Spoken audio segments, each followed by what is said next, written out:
Picture this: 50,000 years ago, somewhere off the coast of what we now call Indonesia, 50 human hunters are paddling through crystal blue waters on bamboo rafts lashed together with vine rope. The sun is merciless overhead. The ocean stretches endlessly in every direction. And beneath them, in the darkness below, something moves, something massive, something that has ruled these waters for 15 million years. This is not a story you'll find in textbooks. This is not a battle recorded in cave paintings or whispered around campfires. But the evidence suggests it happened. And what we're about to explore will fundamentally change how you think about our ancestors, about apex predators, and about the thin line between courage and madness that defines the human species. Because here's what we know for certain.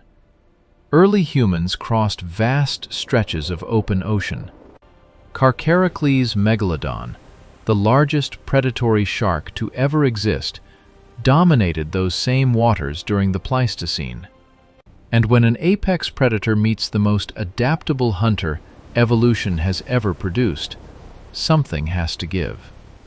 The question isn't whether they encountered each other. The question is, what happened when they did? Let me take you back to a world that would be utterly alien to us. The Pleistocene epoch, roughly 2.5 million to 12,000 years ago. Global temperatures fluctuate wildly. Ice sheets advance and retreat across continents like breathing lungs. Sea levels rise and fall by hundreds of feet, exposing land bridges and isolating populations on newly formed islands. And in this chaotic world, two evolutionary masterpieces are writing their stories in blood and survival. Carcharocles megalodon. The name alone sends shivers down your spine, doesn't it? Megatooth. And those teeth are exactly where our story begins, because they're virtually the only hard evidence we have of this creature's fossilized teeth the size of your hand, some measuring over 7 inches in length, found scattered across ocean floors and ancient seabeds on every continent except Antarctica. From these teeth, paleontologists have reconstructed a predator that defies imagination. Estimates put the largest specimens at 55 to 60 feet in length, though some controversial studies suggest individuals may have reached 70 feet or more. We're talking about a shark 3 times the length of a great white, with a bite force estimated at 40,000 pounds per square inch. For context, a great white bites down with about 4,000 pounds of force. Megalodon could bite with the force of 10 great whites simultaneously. Its mouth could open wide enough to swallow 2 adult humans whole. Its teeth, arranged in 5 rows and constantly replacing themselves, were designed for one purpose: to shear through flesh, bone, and blubber with surgical precision. Paleontologists have found whale vertebrae from this period with megalodon bite marks so clean they look like they were cut with a bandsaw. This was an apex predator so successful, so perfectly adapted to its ecological niche, that it remained virtually unchanged for over 14 million years. When Megalodon first appeared, our ancestors were still tree-dwelling apes. When it finally went extinct, roughly 3.5 million years ago, something remarkable had happened. Or had it? Here's where our story takes its first controversial turn. The accepted scientific consensus places Megalodon's extinction at approximately 3.6 million years ago. during the Pliocene epoch. But here's the thing about the ocean. It keeps secrets extraordinarily well. We've explored less than 5% of Earth's oceans. We discover new species regularly, some of which we thought had been extinct for millions of years. Coelacanths, anyone? Several researchers have proposed that megalodon populations might have survived in isolated pockets much longer than we think. Not into the modern era, no, but perhaps into the late Pleistocene, when anatomically modern humans were already walking the Earth, when we were already crossing oceans. Is this likely? From a purely scientific standpoint, probably not. Is it possible? That's a more complicated question.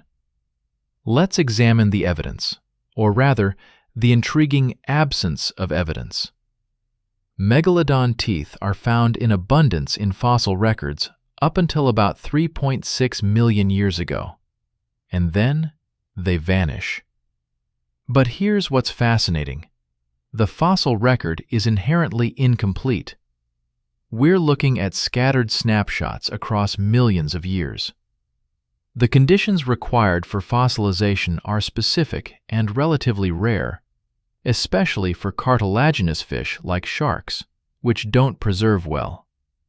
If small, isolated megalodon populations survived in deep ocean trenches or remote tropical waters, if their numbers dwindled to the point where encounters with their prey became rare, we might not have the fossil evidence, especially if those populations finally died out 50,000 or 100,000 years ago, rather than 3 million.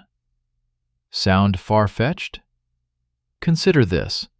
Genetic studies of great white sharks have revealed something shocking. Their populations underwent a dramatic expansion roughly 4 to 5 million years ago, right around the time Megalodon supposedly went extinct. It's almost as if a major competitor disappeared, opening up ecological niches. But genetic analysis also shows periodic population bottlenecks in great whites during the Pleistocene, suggesting something was still limiting their expansion.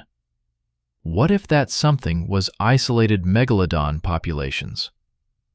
Now, let's talk about the humans. 50,000 years ago, Homo sapiens had already migrated out of Africa. We'd colonized the Middle East, Southeast Asia, and were island hopping our way toward Australia. And this is where the story gets absolutely fascinating, because the journey to Australia required something unprecedented in human history. Our ancestors had to cross open ocean. The archaeological evidence is unambiguous. Humans reached Australia at least 65,000 years ago, possibly earlier. There was no land bridge. Even during the lowest sea levels of the ice ages, reaching Australia required crossing at least 50 miles of open water, and more likely 80 to 90 miles, depending on the route. This wasn't accidental. This wasn't a few people blown off course by storms. The genetic evidence shows that the founding population of Aboriginal Australians was large enough to establish a thriving population, which means substantial numbers made the crossing. Multiple vessels, multiple crossings. This was intentional maritime migration. Think about what that means. These weren't desperate refugees fleeing disaster. These were explorers, adventurers, pioneers who looked at an ocean horizon and said, "Let's see what's on the other side." They built watercraft capable of carrying dozens of people. They developed navigation techniques sophisticated enough to find islands beyond the visual horizon. They created whole new technologies specifically for ocean travel. And they did it without metal tools, without written language, without any of the technological advantages we associate with maritime exploration. But here's the critical question. What did they encounter out there? The waters between Southeast Asia and Australia during the Pleistocene were teeming with megafauna. Giant crocodiles, enormous sea turtles, whales that would dwarf modern species.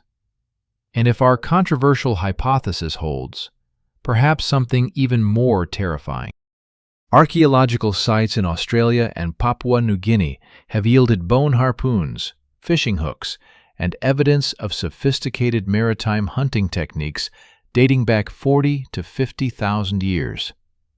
These weren't coastal fishermen. The species they were hunting required venturing into deep water, blue water, the kind of water where apex predators rule. One site in particular has produced evidence that makes you wonder. On the island of Timor, archaeologists discovered remains of pelagic fish species that only exist far from shore, dated to 42,000 years ago. Among those remains were bones showing damage consistent with extremely large shark predation. The bite radius suggests something far bigger than any modern shark. The researchers noted it in their paper, then moved on. But I want you to sit with that for a moment. Our ancestors, 42,000 years ago, were hunting fish in waters where sharks large enough to bite clean through 3-foot tuna were active.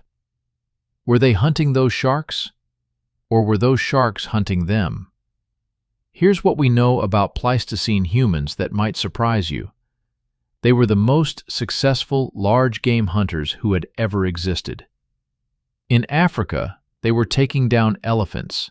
In Europe, they hunted woolly mammoths. In North America, they would eventually drive dozens of megafauna species to extinction. When humans decided something was food, that something was in trouble, regardless of size.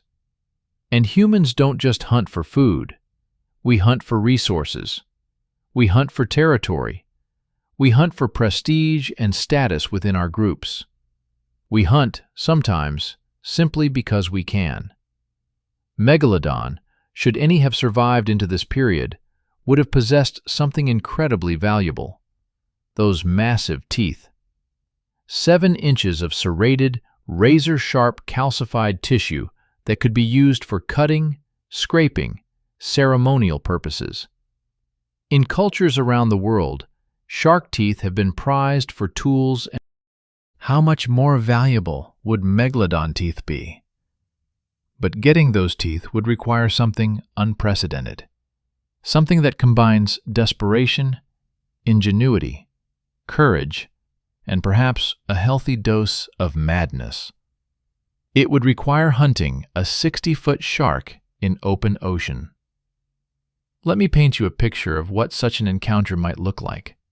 Based on what we know about both megalodon and human hunting strategies of the period. 50 hunters, perhaps from multiple family groups, have spotted something in the water. They've been following whale pods for days, and they've noticed a pattern. The whales are fleeing from something. Something that leaves behind massive swirls in the water.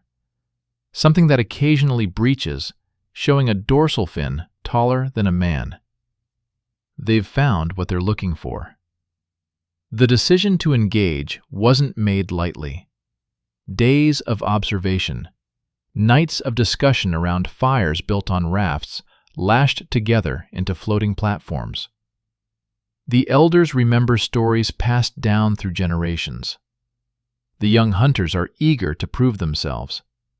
Resources are scarce on their journey to new lands, and there, in the water ahead, is a prize beyond measure. They begin their approach as dawn breaks across the Pacific. 10 rafts, each carrying 5 hunters, spread out in a formation that has been planned meticulously. Each raft is bamboo, lashed together with cordage made from plant fibers, remarkably buoyant, remarkably flexible. and remarkably fragile against what they're about to face. The hunters carry spears with stone points, hafted securely to wooden shafts. Some spears are designed to detach upon impact, with long cordage attached so the weapon becomes an anchor, dragging against the target. Other hunters carry harpoons with barbed bone points. Several have brought along bladders made from animal stomachs, inflated and sealed to serve as flotation devices if anyone goes into the water. No one wants to go into the water. They've baited the area the night before, gutting fish and letting the blood and viscera drift on the current. Megalodon, like all sharks, has an olfactory sense so acute it can detect 1 part blood in 100 million parts water. If it's in the area, it will come. And it comes. The first sign is the silence. The seabirds that had been wheeling overhead suddenly scatter. The small fish that create ripples on the surface vanish. The ocean becomes perfectly, terrifyingly still. Then the water bulges. What breaks the surface defies comprehension. The dorsal fin alone is 6 feet tall, cutting through the water like the sail of some prehistoric ship. Behind it, they can see the body, creating a wake that spreads 30 feet to either side. This is not an animal. This is a force of nature given physical form. The lead hunter, we'll call him Ton, makes a sound. It's not quite a scream, not quite a battle cry. It's something primal that erupts from his chest, and 49 other hunters echo it across the water. They begin to paddle, not away, but to intercept. This is the moment. This is where everything we think we know about human nature gets tested against the cold reality of the prehistoric ocean. First blood. The Megalodon circles. This is not the mindless eating machine that Hollywood has sold you. This is an apex predator that has survived for millions of years because it is calculating, efficient, and extraordinarily intelligent for a fish. It has hunted whales 3 times the size of these strange floating objects. It has battled giant squids in the depths. It has survived injuries that would kill lesser creatures a dozen times over. And now, it's trying to understand what these things are. The hunters can see it beneath the surface now, a shadow so massive it seems to eclipse the sun filtering through the water. The body is slate gray on top, fading to dirty white on the countershading, the same camouflage technique used by great whites, making it invisible from above and below simultaneously. But there's nothing invisible about this creature now. It's simply too large to hide. Ton raises his hand, and the rafts stop paddling. They hold position, forming a loose crescent. This is a formation his people have used to hunt whales that wash into shallow waters, surrounding and confusing the prey. But this is no whale, and they're not in shallow water. The Megalodon makes its first pass. It comes from the deep, rising at an angle, and the rafts seem to lift on the displacement wave alone. The shark's head breaks the surface 30 feet from the nearest raft, and for 3 eternal seconds, the hunters stare into an eye the size of a dinner plate. Black, emotionless, ancient. Then it rolls, showing its white belly, and dives. It was testing them, measuring them, deciding if they're food or threat or something else entirely. One of the younger hunters, Kalen, is shaking so badly his spear rattles against the bamboo. An older woman, Sira, places her hand on his shoulder. She doesn't speak. There's nothing to say, but the gesture steadies him enough to grip his weapon properly. The Megalodon circles again, tighter now, closer. Its tail, a massive crescent of muscle and cartilage, propels it through the water with lazy, powerful sweeps. Scientists estimate that Megalodon could swim at speeds approaching 35 miles per hour in short bursts. These rafts can manage perhaps 3 or 4 miles per hour with vigorous paddling. If this creature decides to attack, there will be no escape. There will only be violence and chaos, and the desperate hope that enough of them survive to tell the story. Tan makes his decision. He signals to the raft on the far right of the formation, then mimics a throwing motion. The hunters there understand immediately. They've been waiting for this. 3 of them stand, a dangerous maneuver on the unstable bamboo platform, and hurl their spears simultaneously. These aren't the detachable harpoons. These are meant to wound, to anger, to provoke a reaction. The spears arc through the air, and all 3 strike the Megalodon's flank as it passes. For a moment, nothing happens. The stone points, chipped with painstaking precision over days of work, designed to pierce elephant hide and mammoth fur, strike the shark's skin and bounce off. You need to understand something about shark skin. It's not like mammal skin. It's covered in tiny, tooth-like structures called dermal denticles, each one a miniature tooth, overlapping like armor scales.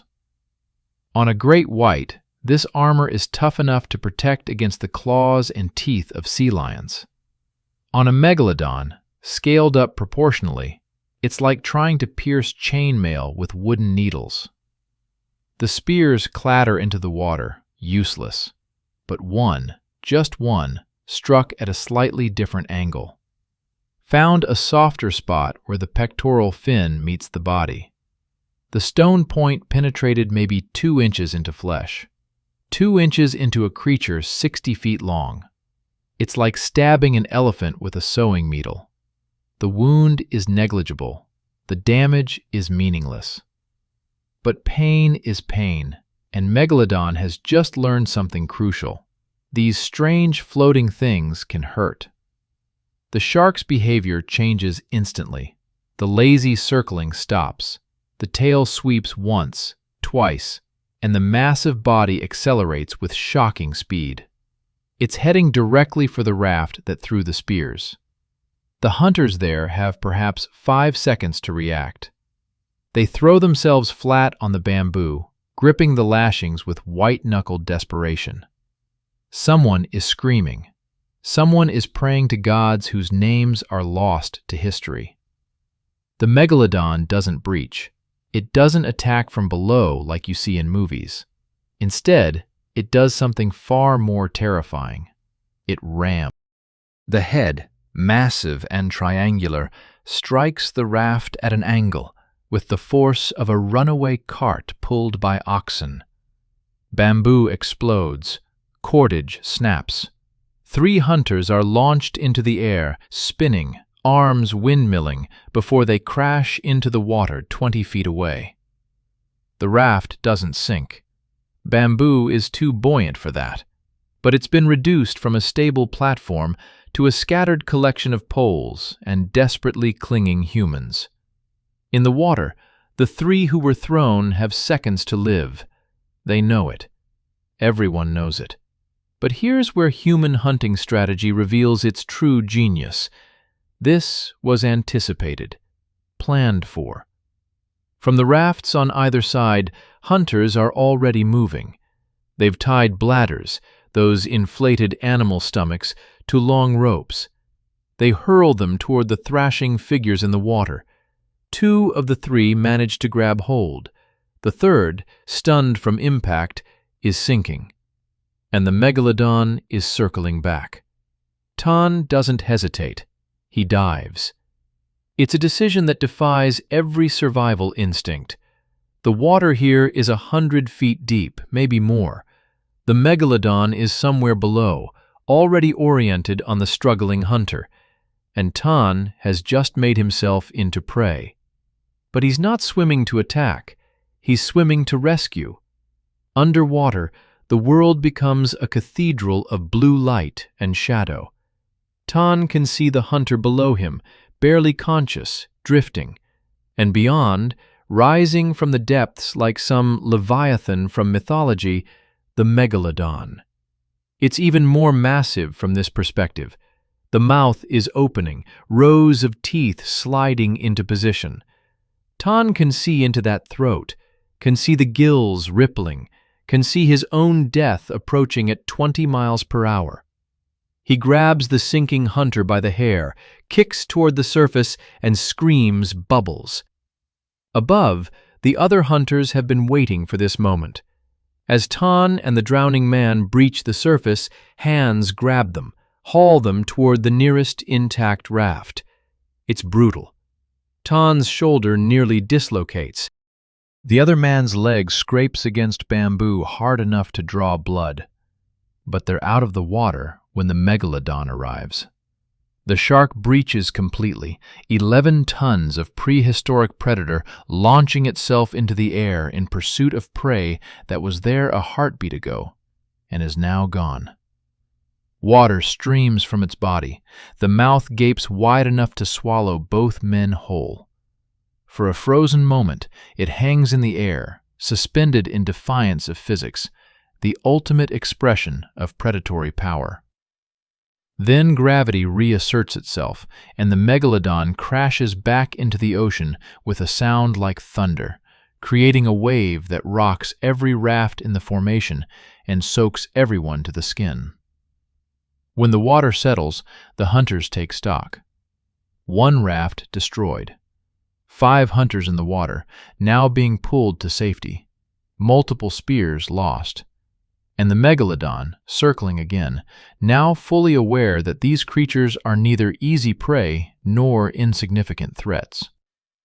This is the moment where most hunting parties would retreat, cut their losses, survive to hunt easier prey another day. But these aren't most hunters. They've crossed oceans to reach new lands. They've survived droughts and famines and encounters with predators that would make lions look tame. They've invested too much, risked too much to turn back now. And perhaps most importantly, that single spear that drew blood has proven something crucial. This creature can be hurt. Sierra is shouting instructions, her voice cutting through the chaos. She's directing 3 rafts to gather the survivors while the others maintain the formation. The Megalodon, confused by the coordinated movement, doesn't press its attack. It's still trying to understand what's happening. Sharks are ambush predators. They're not built for extended battles. They strike, kill, feed. This prolonged engagement is outside its evolutionary programming. It's wounded, annoyed, and increasingly uncertain. That uncertainty is the opening the hunters need. Tan, dripping and gasping on a raft, watches Sierra coordinate the next phase of the attack. She's older, maybe 45, which makes her ancient by Pleistocene standards. She survived this long because she's smart, ruthless, and utterly fearless when it matters. She signals for the harpoons. These are different from the throwing spears. Longer, thicker, with barbed bone points that have been soaking in fat to make them flexible. Attached to each harpoon is 60 feet of braided cordage made from plant fibers, stronger than anything that will be invented for another 40,000 years. And tied to the end of each cord is another inflated bladder. The principle is simple. Pierce the shark, let it drag the bladder, tire it out. It's the same technique Polynesian hunters will use on whales thousands of years in the future. The same basic strategy that Inuit hunters use on seals. Transform a strength into a weakness. Make the prey's power work against it. But executing this strategy against a 60-foot shark in open ocean is something else entirely. The Megalodon makes another pass, closer now, more aggressive. It's learning, adapting. One of the rafts on the perimeter isn't paddling fast enough, and the shark turns toward it with sudden, terrible purpose. Sierra is on that raft. She stands, balancing with the ease of someone who has spent half her life on unstable platforms, and hefts the harpoon. It's heavy, nearly 10 feet long, the bone point gleaming in the sun. She waits as the Megalodon approaches. 30 feet, 20 feet, 10. The other hunters on her raft are paddling frantically to one side, trying to angle away. But Sira stands firm, tracking the approaching shark with the harpoon. 5 feet. She throws. The harpoon arcs downward, and for one terrible moment it seems like it will miss, will glance off that armored skin and sink uselessly into the depths. But Sira hasn't survived this long. The bone point strikes the Megalodon just behind the head, in the softer flesh where the skull transitions to vertebrae. And it penetrates. The barbs dig in. The cordage plays out. And the Megalodon realizes it's been caught. What happens next is chaos incarnate. The shark doesn't flee. It doesn't dive. It erupts. The tail sweeps with such force that it creates a standing wave, and Sira's raft rides up, tips, and dumps everyone into the water. The Megalodon thrashes, rolling, and the harpoon shaft snaps, but the point remains embedded.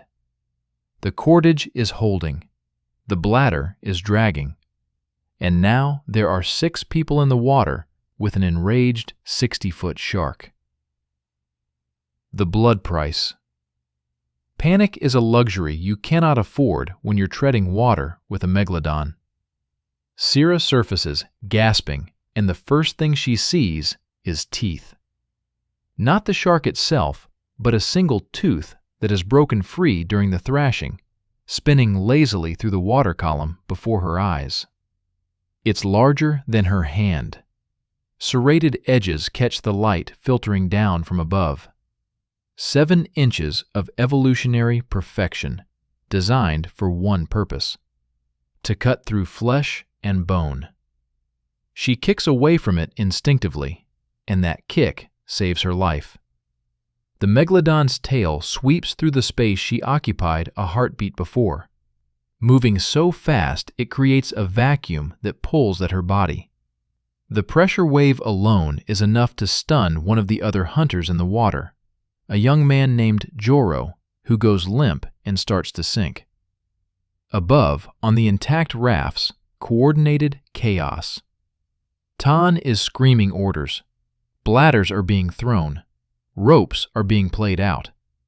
3 more harpoons are being prepared. The hunters have drilled the scenario, practiced it on whale carcasses that washed ashore, refined it over generations of maritime hunting. But practice and reality are separated by the gulf of genuine mortal terror. 2 of Sira's raft mates have already been pulled. The third, an older hunter named Kesh, is swimming toward the nearest raft with powerful, desperate strokes. The shark's attention is fixed on the embedded harpoon, on the dragging bladder, on this new sensation of constraint that it has never experienced before. Sira makes a decision. She dives. Underwater, the Megalodon is even more massive, even more terrifying. But Sira isn't looking at the shark. She's looking at Joro, sinking into the blue, unconscious, drowning. She kicks down, lungs already burning, arms pulling her deeper. The water pressure squeezes her ears. The light dims. And somewhere above, the Megalodon has stopped thrashing. It's hunting. Sira grabs Joro under the arms and kicks toward the surface. He's dead weight, heavy with waterlogged clothing and the limpness of unconsciousness. She kicks again. Again. Her lungs are screaming. Black spots dance in her vision. She breaks the surface and sucks in air that tastes like salt and survival. Hands grab her, grab Joro, pull them toward a raft. She's being hauled up, bamboo scraping her stomach, and someone is pounding on Joro's back. Water erupts from his mouth. He coughs, gasps, lives. And the Megalodon breaches 30 feet away, the harpoon still embedded, the bladder still dragging. And in its eyes is something new. Not confusion anymore, not curiosity, rage. What happens next will be debated by anyone who hears this story.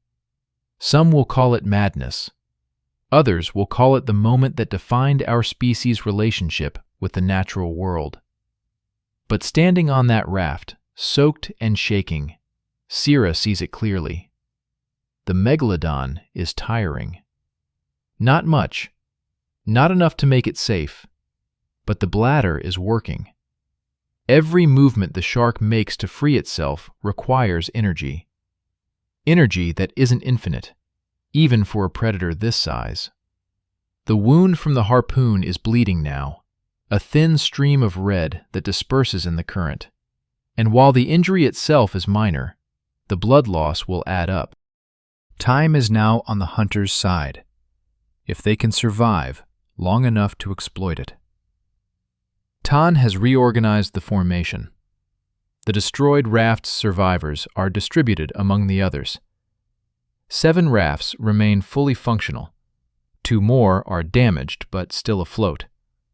47 hunters remain combat capable. 3 are injured too severely to fight, but can still paddle. Against 1 Megalodon with a single harpoon embedded and 1 bladder dragging, the odds still don't favor the humans. Sira catches Tan's eye across the water. No words are needed. They've hunted together for 20 years, survived storms and starvation, and encounters with crocodiles that could swallow a man whole. They communicate in glances and gestures refined over decades. Tan signals. Second wave. 6 hunters on 3 different rafts stand simultaneously, each holding a harpoon.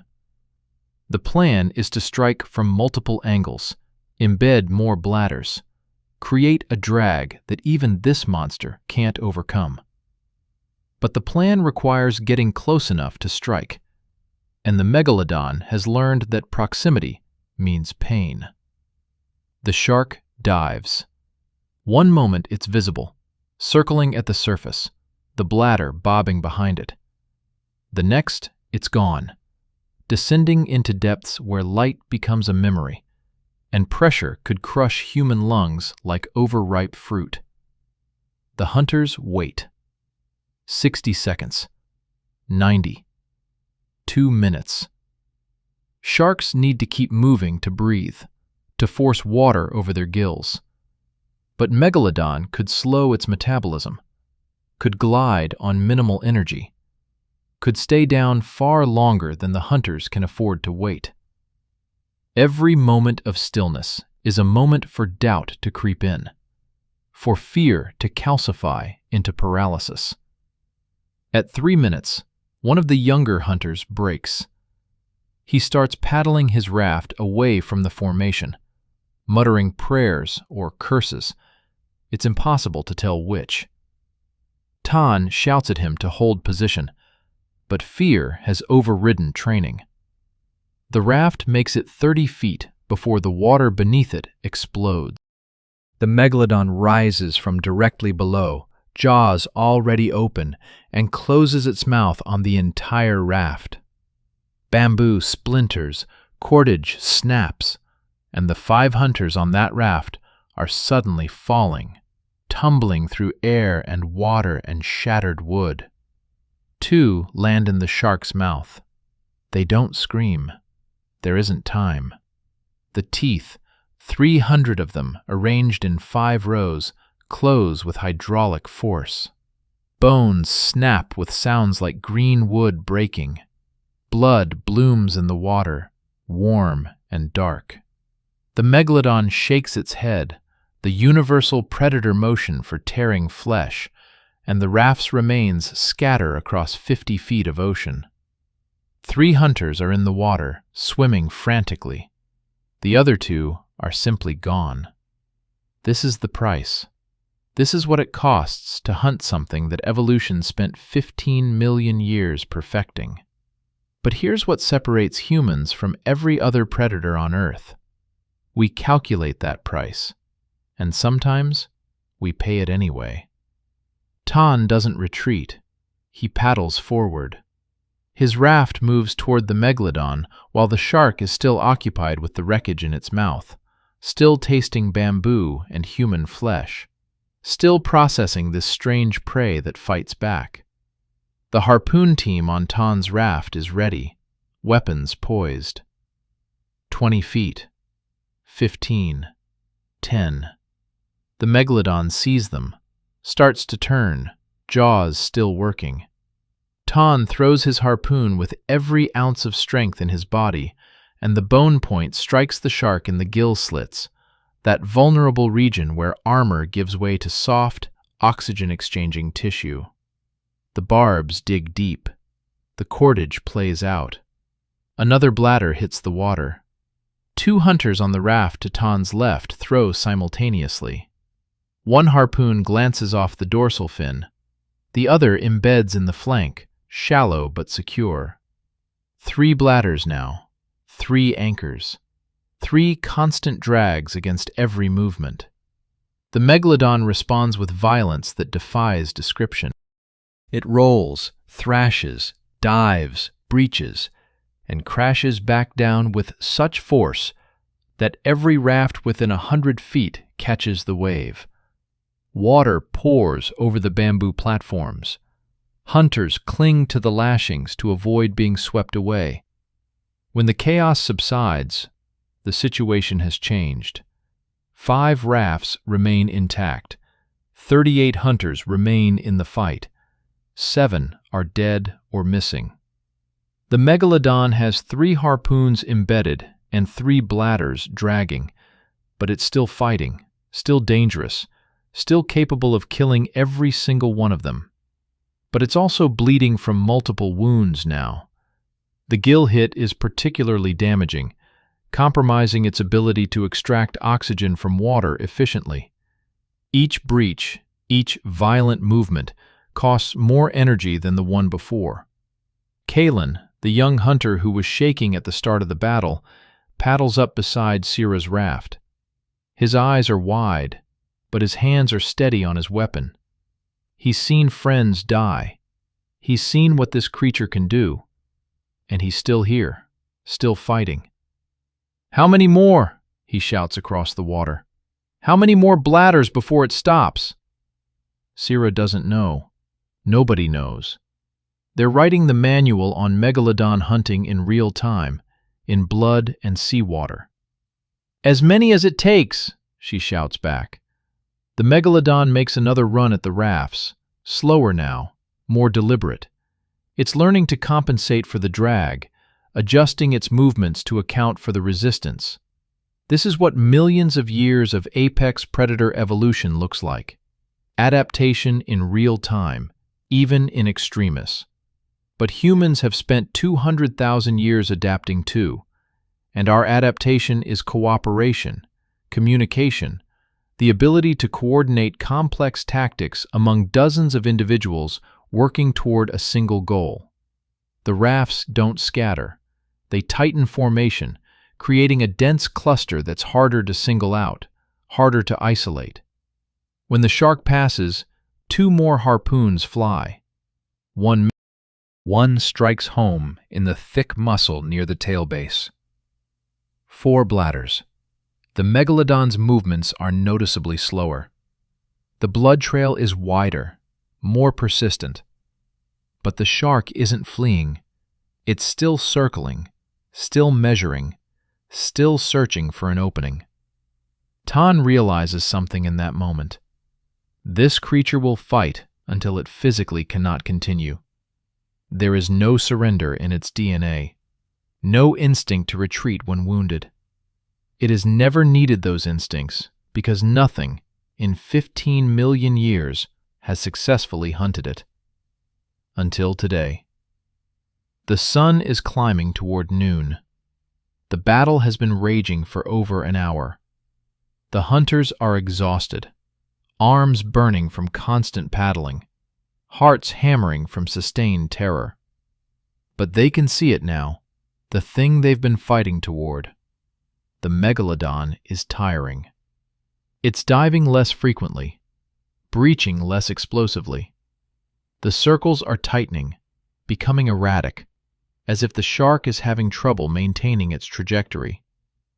Cirrus signals for the final phase. The remaining hunters prepare their last harpoons, 5 weapons among 5 rafts.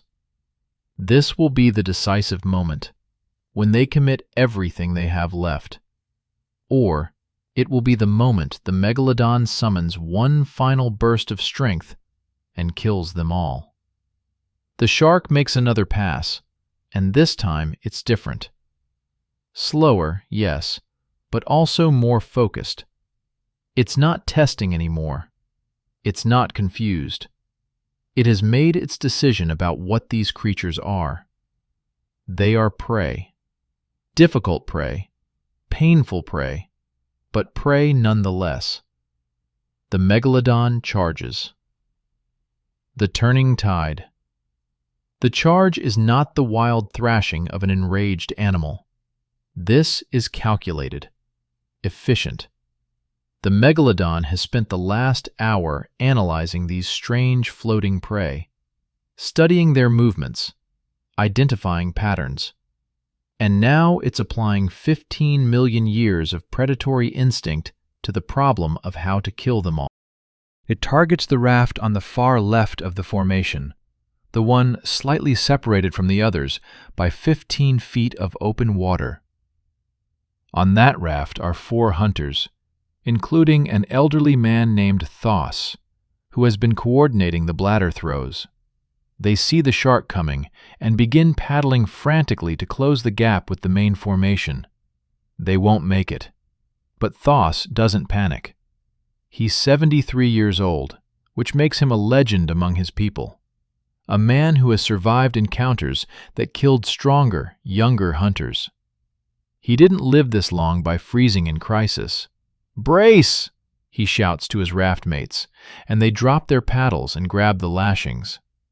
The Megalodon doesn't ram this time. It rises from below, jaws opening, and takes the entire front third of the raft into its mouth. Bamboo explodes between those massive teeth. One hunter, too slow to move backward, loses his leg below the knee in a spray of red. His scream is brief, cut short by shock. But Thos has been waiting for precisely this moment. As the shark's head rises above the waterline, its eye, that massive, black, emotionless sphere, is exposed for exactly 3 seconds. Thos drives his spear directly into it. The stone point, designed to pierce thick hide, punches through the cornea and into the vitreous fluid beyond. It doesn't reach the brain. The skull is too thick, the angle is wrong. But it doesn't need to. The eye itself is exquisitely sensitive, packed with nerves that send howling pain signals through the shark's entire nervous system. The Megalodon releases the raft and thrashes backward, the spear protruding from its ruined eye, and the sound it makes is something the hunters will remember for the rest of their lives.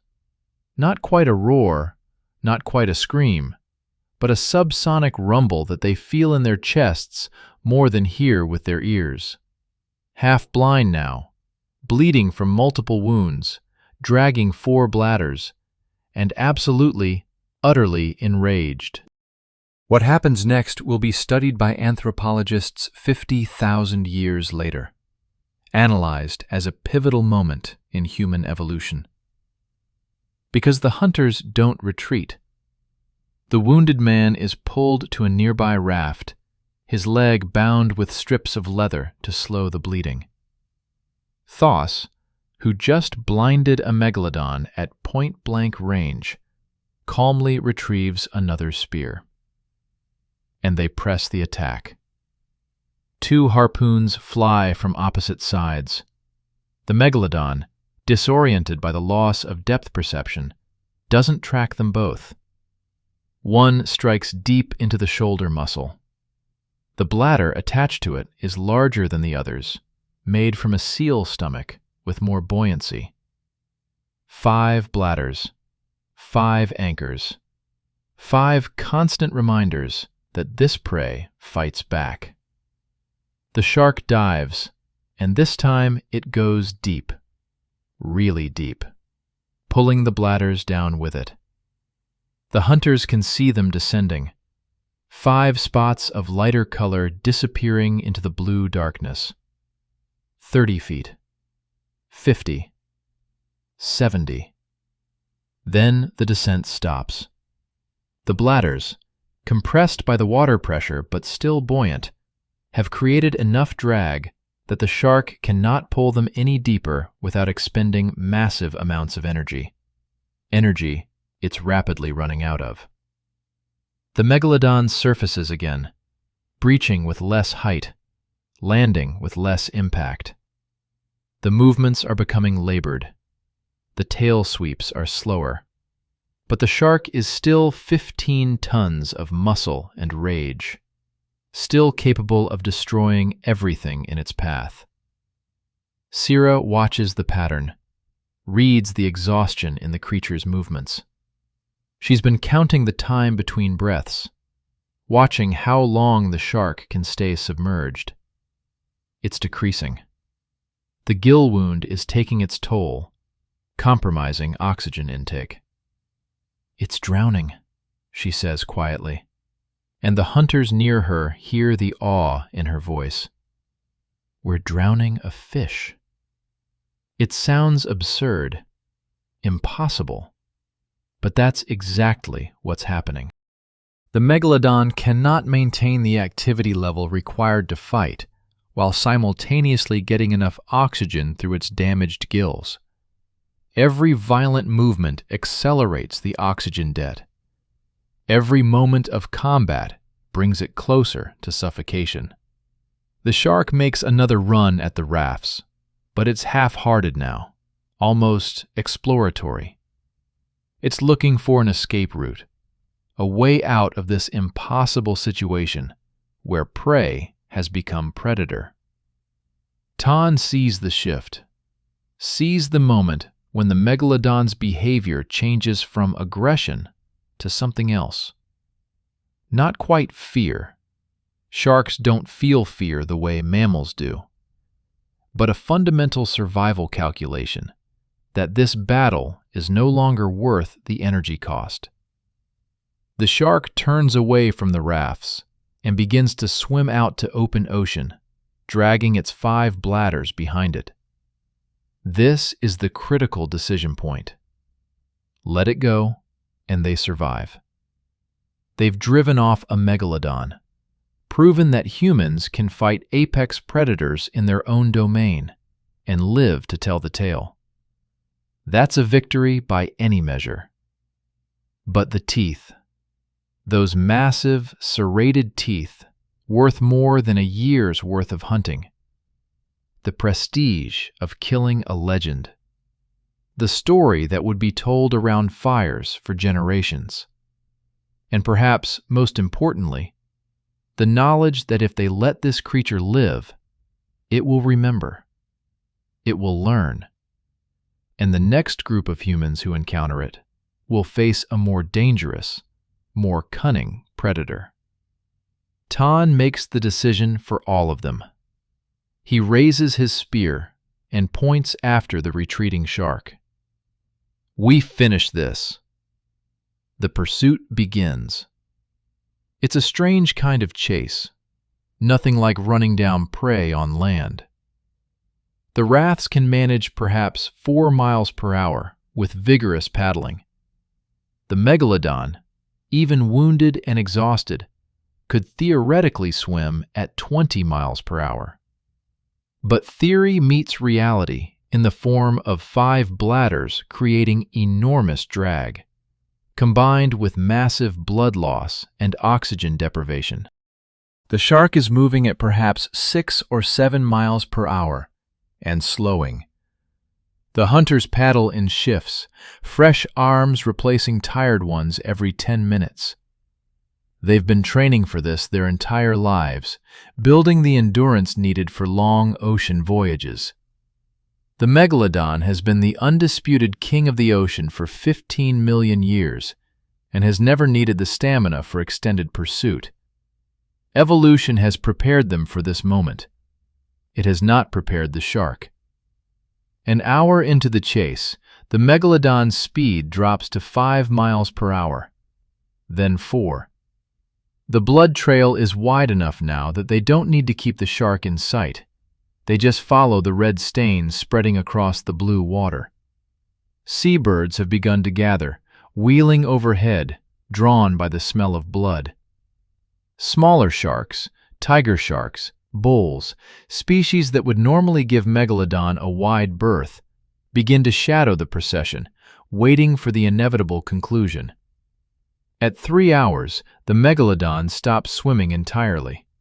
It hangs in the water, gills pumping desperately, the bladders pulling it toward the surface against its will.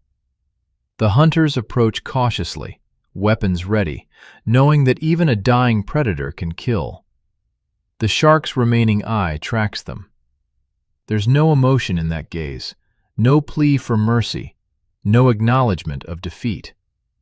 Just the cold calculation of a predator analyzing potential threats until the very end. Tan raises his spear one final time. He's exhausted, arms shaking, but his aim is true. The stone point is aimed at the spot just behind the skull, where spine meets brain, where even a creature this massive can be killed with a single, precise strike. He throws. The spear flies across the water, and for a moment, it seems like time itself has stopped. The hunters hold their breath. The seabirds pause in their circling. Even the ocean seems to still. The stone points. The Megalodon's entire body convulses once, violently, the tail sweeping hard enough to create a wave that rocks the nearest raft. The jaws open and close reflexively, those incredible teeth gnashing on nothing but water and air. Then, stillness. The eye remains open, but there's no tracking now, no awareness. Just an empty sphere reflecting the afternoon sun. Carcharocles Megalodon, the undisputed apex predator of the oceans for 15 million years, is dead. Killed by creatures a fraction of its size, armed with nothing but stone and wood and bone, and an absolutely terrifying level of determination. The hunters don't celebrate immediately. They watch, weapons ready, for any sign of movement. They've hunted enough dangerous prey to know that the nervous system can trigger spasms minutes after death, that a dead crocodile can still bite, that caution keeps you alive. 5 minutes pass. 10. The body begins to list to one side as gases start to build in the digestive system. Small fish, emboldened, dart in to nibble at the wounds. Only then does Sira lower her weapon. Only then does she allow herself to believe it's truly over. "We did it," she says, and her voice is barely a whisper. Then louder. "We killed it!" The hunters erupt. Screams of triumph, weapons raised to the sky, paddles slapped against water in thunderous rhythm. They've lost 7 of their number. 3 more are wounded, 1 critically. But they've done something that no humans in history have ever done. They've hunted a megalodon to extinction, at least this particular one, and they have survived. Now comes the real work, getting this massive carcass to shore. The harvest. The celebration lasts exactly 3 minutes before practical reality reasserts itself. They're 15 miles from the nearest land, floating in open ocean with a 60-foot dead shark, 3 wounded hunters who need medical attention, and rafts that are barely holding together after hours of... The sun is past its zenith now, beginning its slow descent toward evening. In these tropical waters, darkness comes quickly, and being stranded at sea after sunset with a massive, bleeding carcass is an invitation for every predator within miles. Ton surveys the situation with the cold calculation that has kept him alive for 42 years. The Megalodon is already attracting attention. Tiger sharks circle at a distance, emboldened by the blood, but still wary of the size. A school of smaller sharks, bronze whalers perhaps, dart in and out, testing whether this giant is truly dead or merely wounded. "We need to move," he announces. "Now." But moving a 60-foot, 11-ton shark with bamboo rafts is not a problem anyone has solved before. Whales sometimes, when they beach themselves and can be processed on land. Smaller sharks, certainly. But this? This requires innovation under pressure. The kind of problem-solving that has allowed humans to colonize every environment on Earth. Sierra is already thinking 3 steps ahead. "The bladders," she says, gesturing to the 5 flotation devices still attached to the embedded harpoons. "We add more, make it float higher in the water. Then we tow it." It's brilliant in its simplicity. The Megalodon is already neutrally buoyant. Sharks don't have swim bladders like other fish, so they're naturally suspended in the water column. Adding more flotation will bring it closer to the surface, reducing drag. The rafts can then lash ropes to it and use the current, the wind, and coordinated paddling to move it toward shore. In theory. The next hour is a masterclass in cooperative labor. Hunters dive to attach more bladders to the carcass, working in shifts to avoid exhaustion. It's dangerous work. The tiger sharks are getting bolder, and one diver, a woman named Pella, surfaces with a long gash across her calf from a close encounter with a 6-foot bronze whaler. But they persist. 9 bladders total are attached before the Megalodon begins to rise noticeably in the water. The dorsal fin breaks the surface, then part of the back.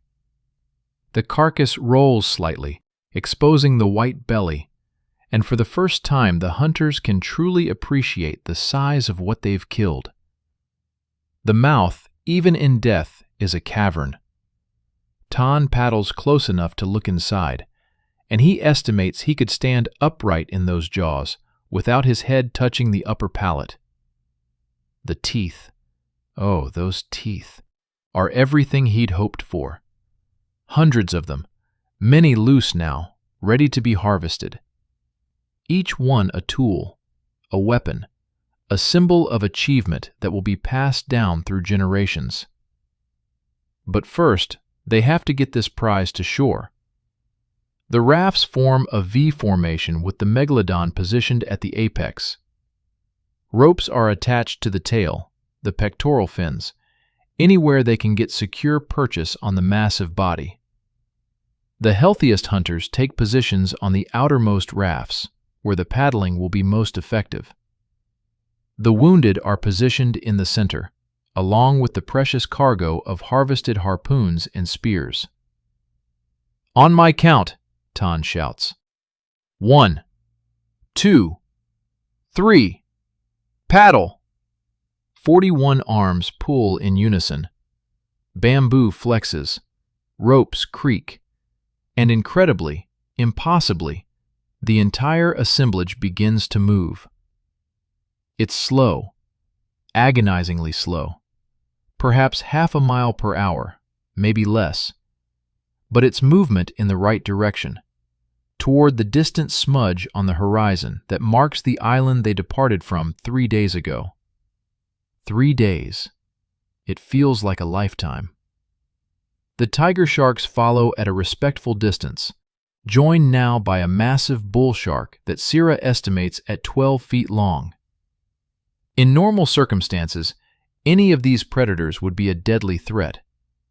But they've just watched these small creatures kill a megalodon. The sharks keep their distance. 2 hours into the tow, the first real problem emerges. One of the ropes, weakened by salt water and strain, begins to fray. Kalen spots it first, shouts a warning. If it breaks, the entire left side of the formation will lose tension, and the megalodon will swing around, possibly capsizing rafts. A hunter named Voss doesn't hesitate. He ties a fresh rope around his waist, dives into the water, and swims to the fraying line.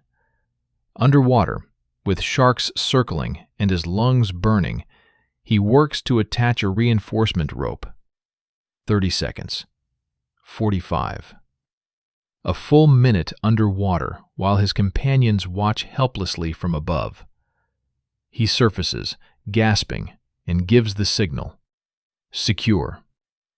They paddle on. The sun is 3 fingers above the horizon when they spot the first sign that they're not alone out here.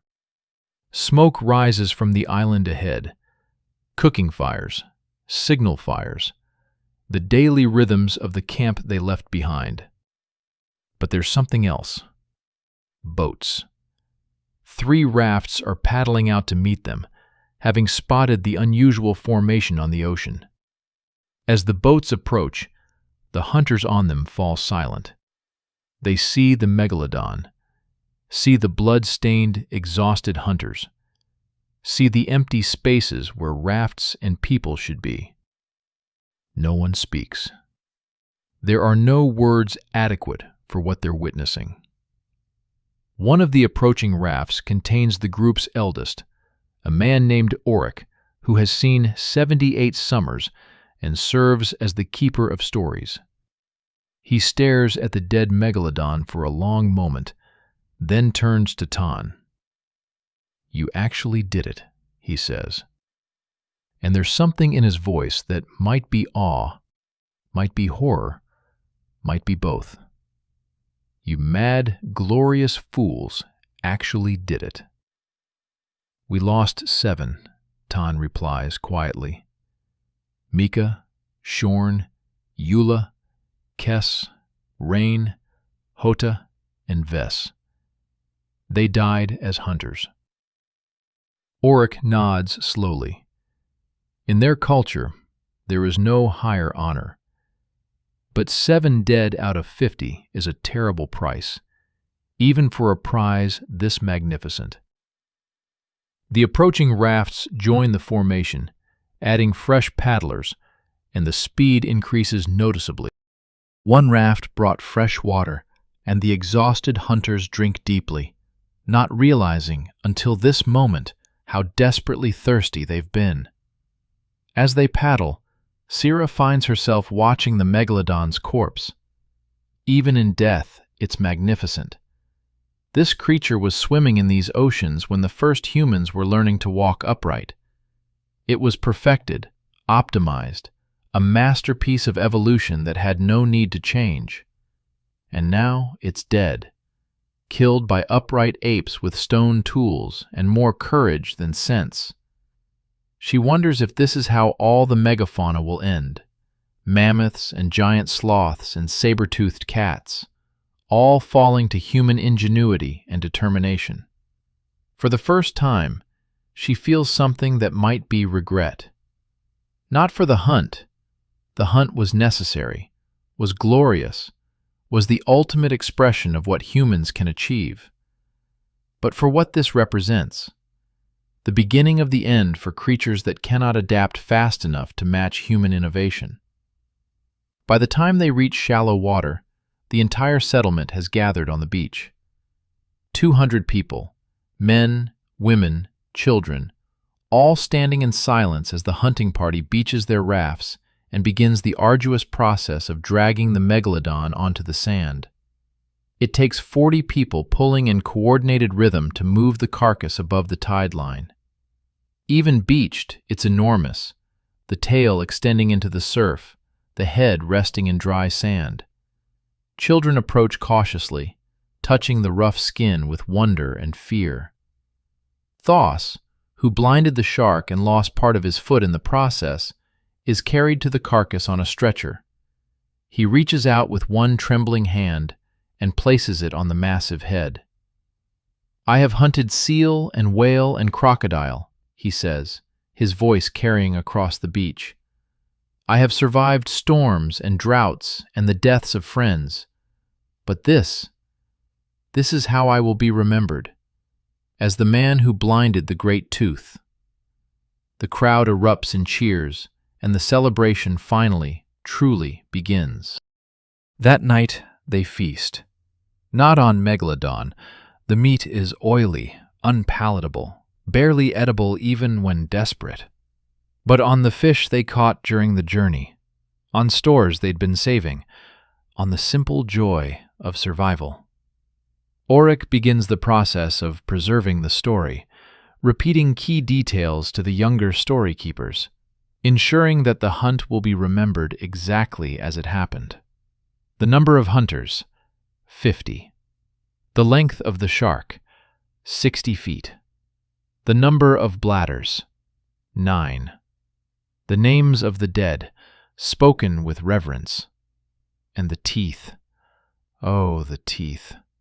They spend 3 days harvesting them, carefully extracting each one from the massive jaws. 300 teeth in total, ranging from 4 inches to over 7 inches in length. They're distributed according to contribution. The most to the hunters who landed harpoons, significant pieces to everyone who participated. Smaller fragments even to those who stayed behind and maintained the camp. Tan receives the largest tooth, the one from the very front of the lower jaw, serrated and perfect. He will carry it for the rest of his life, wear it on a cord around his neck, and eventually be buried with it. Sira takes 3 teeth and spends a week fashioning them into cutting tools, attaching them to wooden handles with plant resin and fiber wrapping. The edges are so sharp they can slice through tough fish skin with barely any pressure. They will revolutionize food processing for her people. Kaelin, who started the hunt shaking with fear and ended it as a proven warrior, takes a medium-sized tooth and carves his first kill mark into it. Not a notch, not a simple line, but an entire pictogram telling the story of the hunt. It will become the first piece in a tradition that will spread across the Pacific, the art of scrimshaw, though that name won't be invented for 49,000 years. The skeleton is left to the elements and scavengers. Within 2 weeks, the beach is littered with massive vertebrae, the skull picked clean by crabs and birds and small mammals. Children play among the bones, acting out the hunt, assigning roles. Who will be Tan? Who will be Sira? Who will be the Megalodon? The story spreads. Other groups, other settlements across the islands, hear of the hunt. Some are inspired. Some are terrified. Some call it a lie, an impossible tale told by boastful hunters. But the teeth don't lie. The bones don't lie. And the survivors carry the scars, physical and mental, that testify to the truth. Within a generation, Megalodon teeth become the most valuable trade items in the entire Pacific. More valuable than obsidian. More valuable than the finest shell ornaments. Because they represent something profound. Proof that humans can kill anything, given enough determination and cooperation. 3 other megalodon hunts are attempted in the following years. All 3 fail. 2 result in total loss of the hunting parties, every single hunter killed. The 3rd manages to wound their target and retreat, barely surviving. The sharks, it seems, are learning too. The ones that encounter humans and survive become warier, more aggressive, attacking on sight rather than investigating. The evolutionary pressure works both ways, but the balance has shifted. For 15 million years, Megalodon had no natural predators. Now they have one.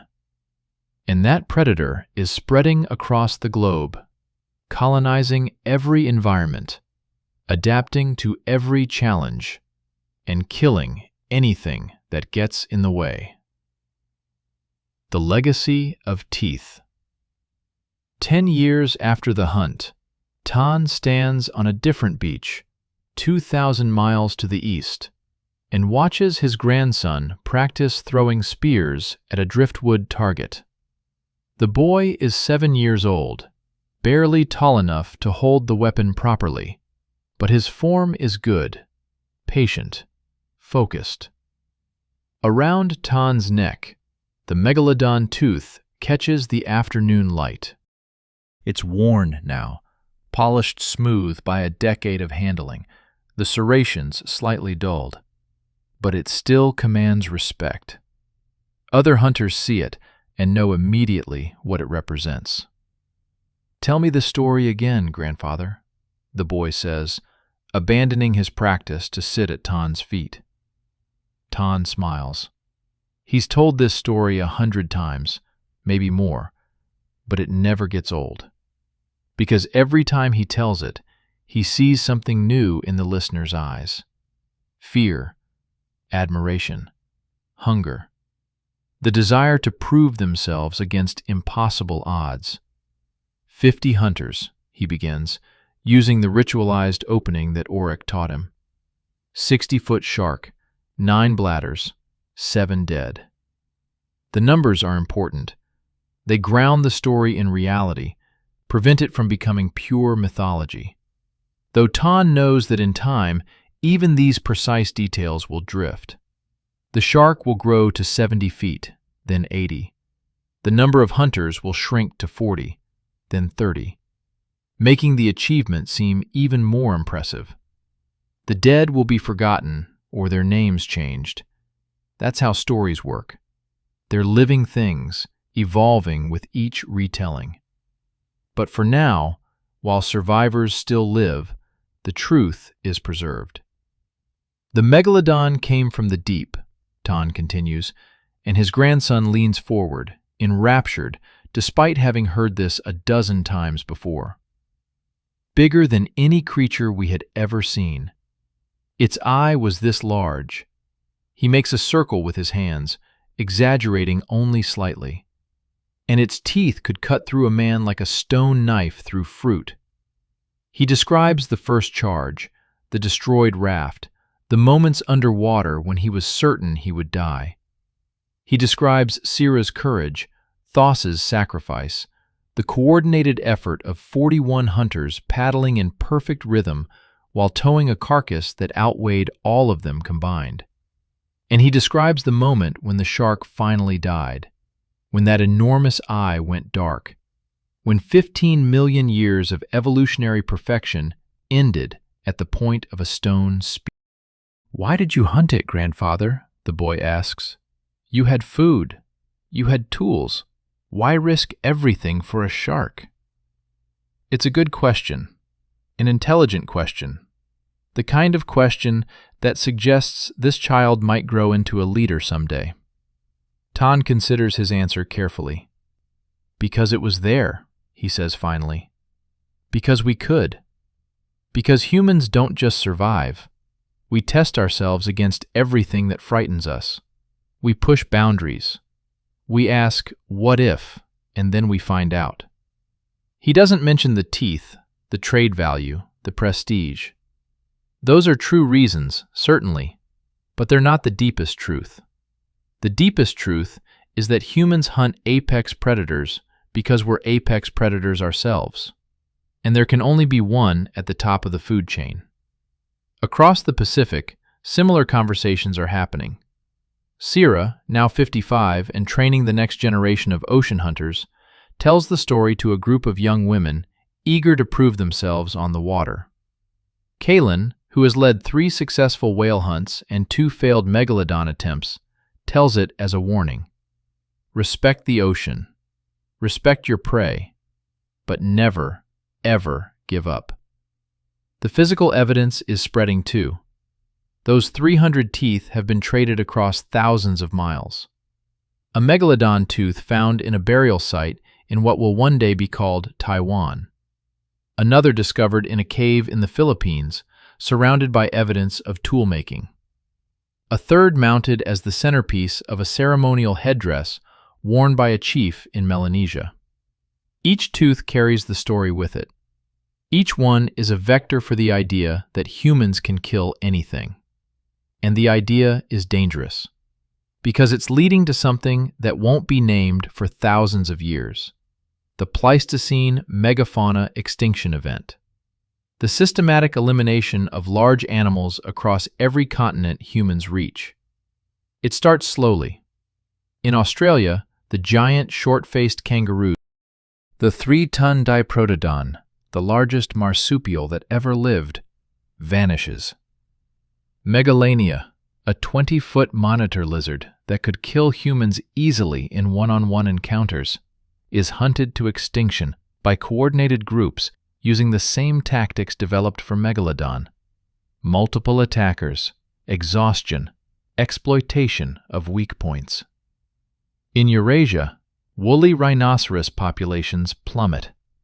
Cave bears, despite their size and strength, cannot adapt fast enough to human hunting pressure.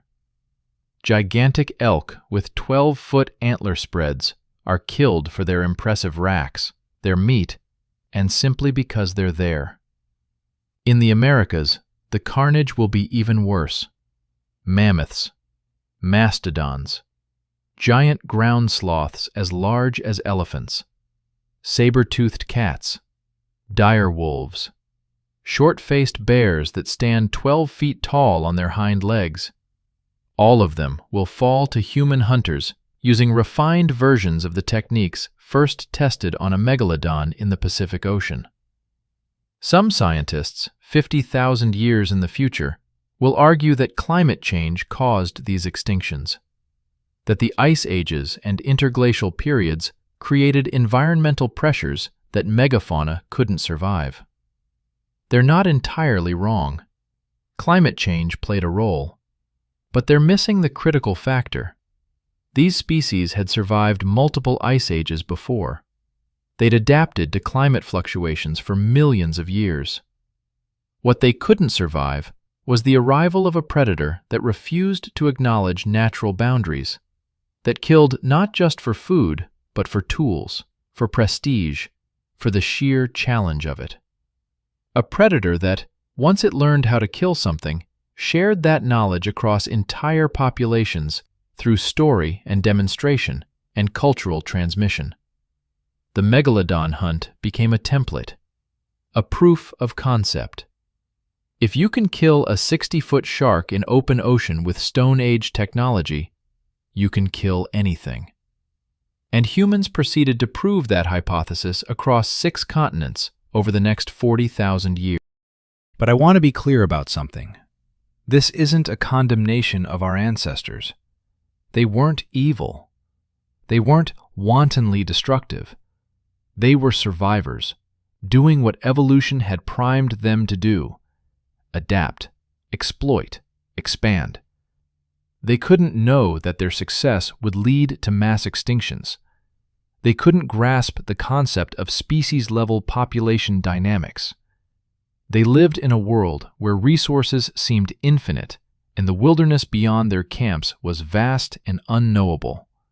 From their perspective, hunting megalodon or mammoths or giant ground sloths was no different than hunting deer or fish. It was just hunting at a larger scale. But the consequences echo through deep time. By 3 million years ago, Megalodon was already in decline. The fossil record shows decreasing tooth abundance, suggesting shrinking populations. Climate change was altering ocean currents, affecting the distribution of whales and other prey species. The sharks were struggling. Then, humans arrived in the Pacific. Not in huge numbers initially, but we brought something new to the oceanic ecosystem: persistent, intelligent predation. How many megalodons did humans actually kill? We'll never know. The encounter I've described might be the only one that succeeded. It might be one of dozens. The archaeological record is too fragmentary to say with certainty, but it didn't take many. Megalodon populations were already stressed. Their reproduction rate was slow. Females probably gave birth to only a few pups every few years. Each successful human hunt removed a breeding adult from the population. And perhaps more importantly, human presence changed megalodon behavior, made them warier, made them avoid coastal waters where humans were active, pushed them into marginal habitats where prey was less abundant. Death by 1,000 cuts. Or in this case, death by stone spears and bamboo rafts and sheer, bloody-minded determination. The last megalodon probably died sometime between 3 and 2 million years ago. Maybe it succumbed to starvation in a changing ocean. Maybe it died of old age in some deep trench where the water was still cold and the prey still swam in ancient patterns. Or maybe, just maybe, it was killed by human hunters who never wrote down their achievement, whose story was lost to time, but who successfully ended the reign of the ocean's greatest apex predator. 20 years after the hunt, Tan dies.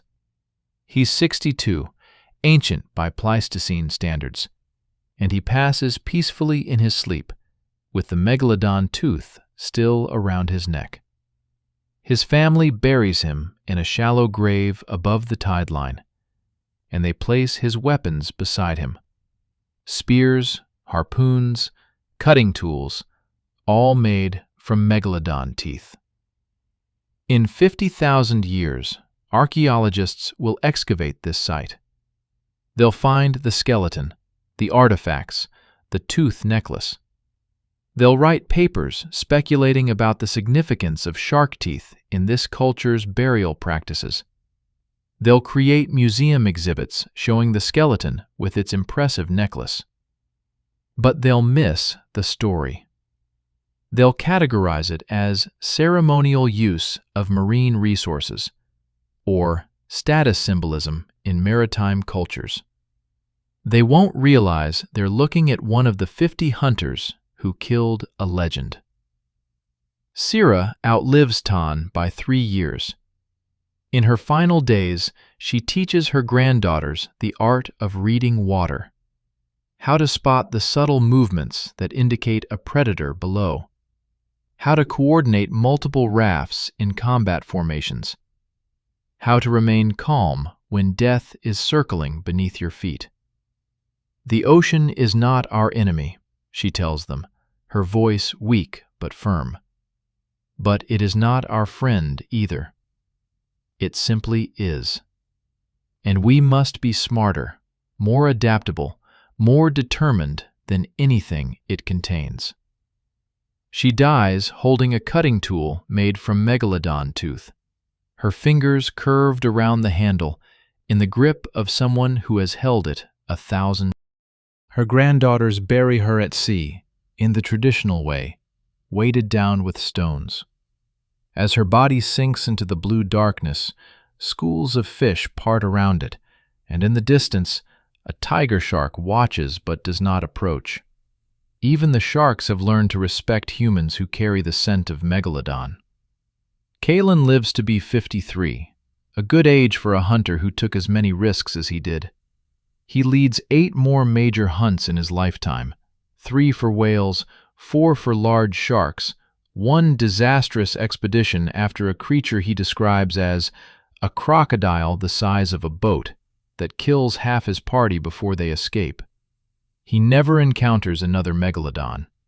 Sometimes, on long ocean crossings, he searches the depths hopefully, wondering if one more survivor lurks out there.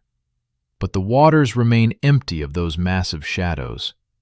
In his final years, he begins to suspect the truth. They killed the last one.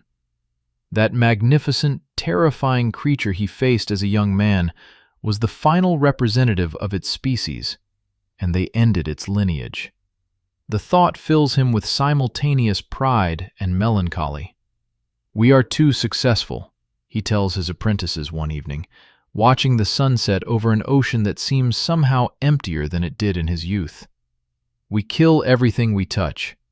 I wonder what world we're leaving for you." It's a prescient observation, though his apprentices don't understand it. They're young, eager, seeing the ocean as an infinite resource to be exploited. They cannot conceive of a world where the hunting grounds are depleted, where the great beasts are gone. But Kalin sees it coming. And he's right. By 50,000 years ago, the largest megalodon teeth stop appearing in the fossil record entirely. By 40,000 years ago, even medium-sized specimens are gone. The great tooth has vanished from Earth's oceans, leaving behind only scattered teeth and the stories of the last humans who faced it. And those stories, passed down through thousands of generations, evolving and changing with each retelling, will eventually fade into mythology. The megalodon will become the kraken, the leviathan, the great sea serpent, a monster from legend rather than a real animal that humans actually hunted. But for a brief period, maybe only a few thousand years, maybe only a few hundred, there was overlap. Humans and megalodon shared the Pacific Ocean, and when they encountered each other, one of evolution's greatest experiments met its end. Not through climate change, not through resource depletion, not through any natural cause, but through 50 hunters on bamboo rafts, armed with stone spears and more courage than sense, who looked at a 60-foot shark and decided it was prey. Echoes through time. 50,000 years later, a team of marine biologists is conducting a deep-sea survey off the coast of Indonesia. They're using a remotely operated vehicle, a mechanical probe equipped with cameras and sampling tools, exploring a trench that has never been systematically studied. At a depth of 3,000 feet, the ROV's lights illuminate something on the sediment floor. A tooth. Massive. Serrated. Unmistakable.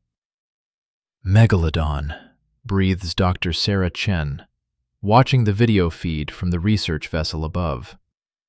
7 inches, maybe more. Pristine condition.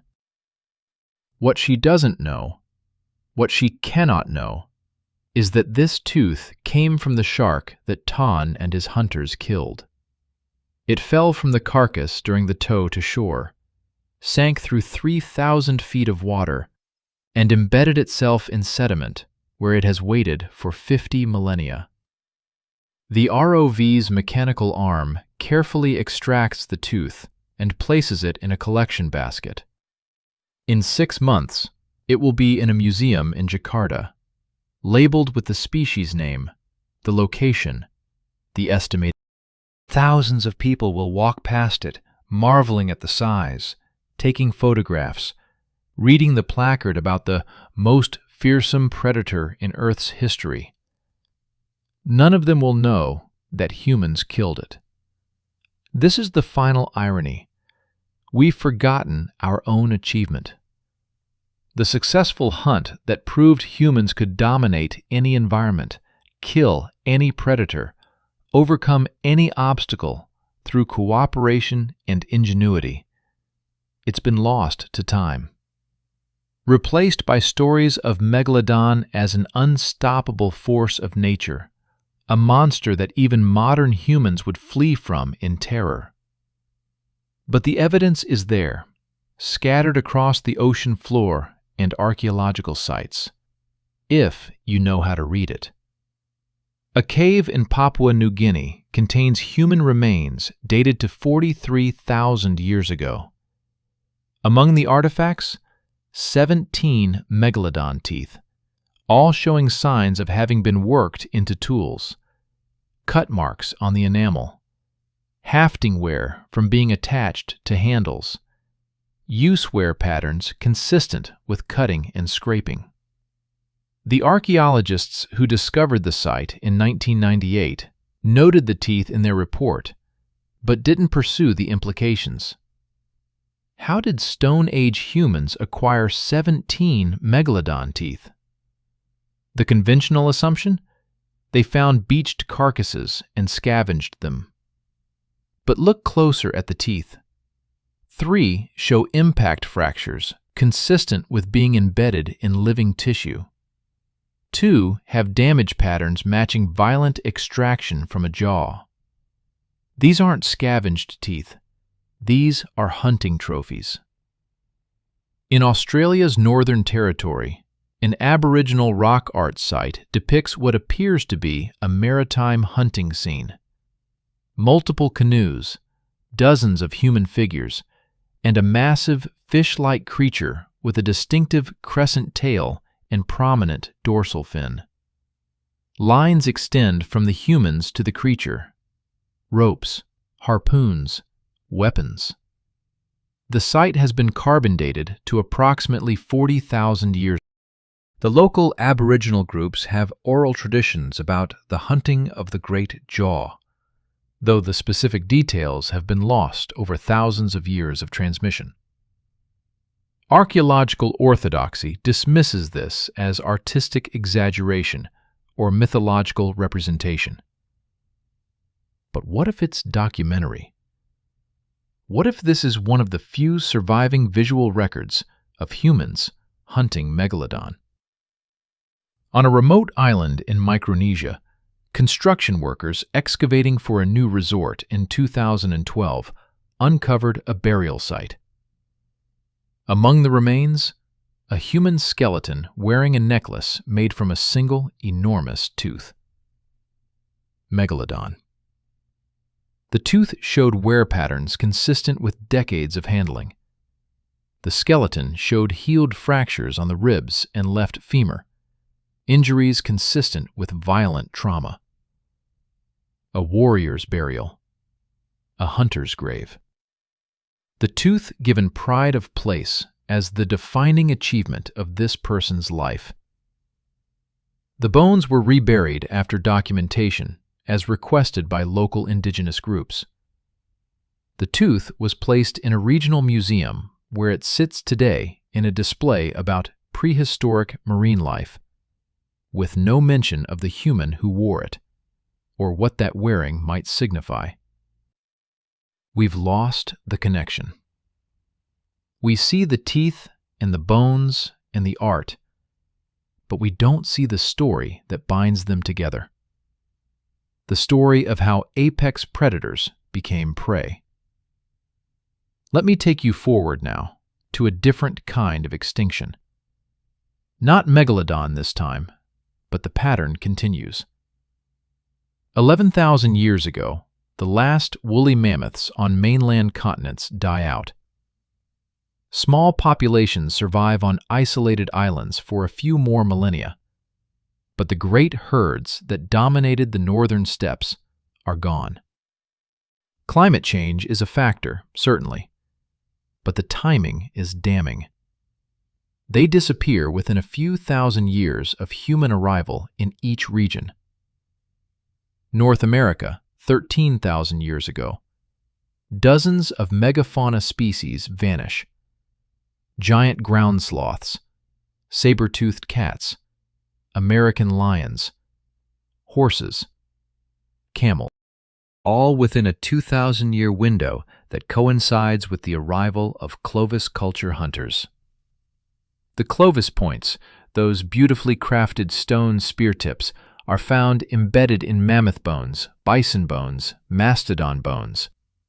Archaeological kill sites show evidence of sophisticated hunting strategies, driving herds off cliffs, targeting young animals to stress populations, seasonal hunting that disrupted breeding cycles. The same strategies, refined over 50,000 years of testing, that were first developed hunting Megalodon in the Pacific. Europe, 30,000 years ago, Neanderthals disappear. This one is more complex. They're not prey, they're cousins, fellow humans. But modern human hunting efficiency likely played a role.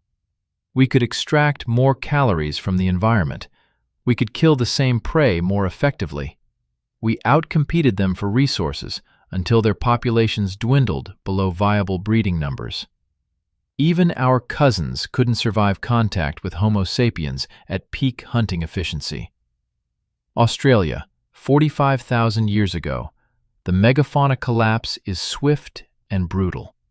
Diprotodon, giant kangaroos, marsupial lions, land crocodiles, massive flightless birds, all gone within 10,000 years of human arrival. Some of these species had existed for millions of years, surviving multiple climate cycles. But they couldn't survive humans. The pattern is global.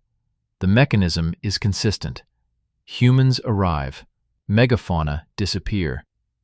And it all traces back to a fundamental shift in human behavior that occurred sometime in the late Pleistocene, when we stopped being just another predator and became something unprecedented. A predator that consciously, deliberately targets other predators. Lions kill zebras. They don't typically hunt other lions. Wolves kill deer. They avoid confronting bears. Most predators follow an evolutionary logic that avoids unnecessary risk. Don't attack anything that can kill you back unless absolutely necessary. Humans rejected that logic. We looked at Megalodon and saw teeth. We looked at mammoths and saw ivory. We looked at saber-toothed cats and saw competition to be eliminated. We looked at apex predators and asked, can we kill it? And when the answer was yes, we did. Not always for food, not always for resources, sometimes simply because we could, because it was there, because overcoming it proved something about ourselves. This is what makes us terrifying from an evolutionary perspective. Most species develop ecological niches and stay in them. Humans develop the ability to occupy every niche simultaneously. We are persistence hunters on the African savanna. We're maritime specialists in the Pacific. We're big game hunters in the Arctic. We're foragers in the rainforest. We're everything, everywhere, all at once. And anything that can't adapt to our presence doesn't survive. By 10,000 years ago, the age of megafauna is ending. By 5,000 years ago, it's essentially over, except in Africa, where the animals co-evolved with humans and learned wariness early. By 2,000 years ago, even Africa's megafauna is in decline. Today, in the 21st century, we're living through what ecologists call the sixth mass extinction. Species are disappearing at a rate not seen since the asteroid that killed the dinosaurs 65 million years ago. And we're the asteroid. But here's the thing. We're not evil. We're not malicious. We're doing exactly what evolution designed us to do. Survive, expand, exploit available resources. The tragedy is that we're too successful at it. Those 50 hunters who killed the Megalodon weren't thinking about species-level extinctions. They were thinking about feeding their families, creating tools, achieving prestige within their community. The hunters who killed the last mammoth weren't intentionally ending a lineage that stretched back millions of years. They were just killing another mammoth. Individual decisions, made rationally from individual perspectives, that aggregate into catastrophic outcomes at the species level. This is the legacy of that first Megalodon hunt. The proof that humans could kill anything gave us the confidence to try killing everything. And once we started, we couldn't stop. Or maybe we didn't want to stop, because there's something in human psychology that craves the challenge, that sees the difficult, dangerous task and thinks, I can do that. That turns survival into sport, necessity into competition. Tan didn't need to hunt that megalodon. His people weren't starving. They had other sources of food, other materials for tools. But he saw an opportunity to attempt something unprecedented, and he took it. And that impulse, that drive to push boundaries, to test limits, to achieve the impossible, is simultaneously humanity's greatest strength and our most dangerous liability. It's why we've colonized every environment on Earth. It's why we've developed technology that can split atoms and sequence genomes. It's why we've sent machines to the edge of the solar system and peered back to the beginning of time itself. It's also why we've caused mass extinctions, destabilized the climate, and created weapons that could end all life on the planet. The same impulse, the same drive, just scaled up from 50 hunters with stone spears to 8 billion humans with industrial civilization. In a museum in Tokyo, there's an exhibition on prehistoric marine life. The centerpiece is a reconstructed megalodon jaw, massive enough that visitors can stand inside it. The teeth are casts made from genuine fossils collected across decades from sites around the Pacific. Parents bring their children to stand in the jaws and take photographs. The children look up at the rows of serrated teeth and feel a delicious thrill of fear, safe in the knowledge that this creature is extinct and cannot. What they don't realize is that their ancestors are the reason it's extinct. That somewhere in their genetic lineage, maybe 50,000 years ago, maybe more recently, one of their forebears participated in a hunt that helped push this species toward extinction. The museum placard talks about climate change and shifting ocean currents.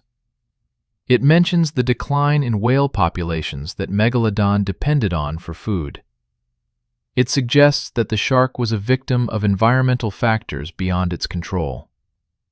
It doesn't mention humans. Because we've written ourselves out of the extinction story. We've made ourselves observers rather than participants, witnesses to tragedy rather than the cause of it.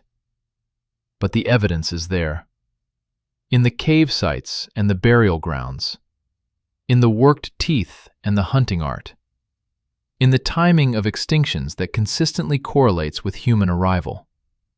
We did this. Not intentionally, not maliciously, but we did it.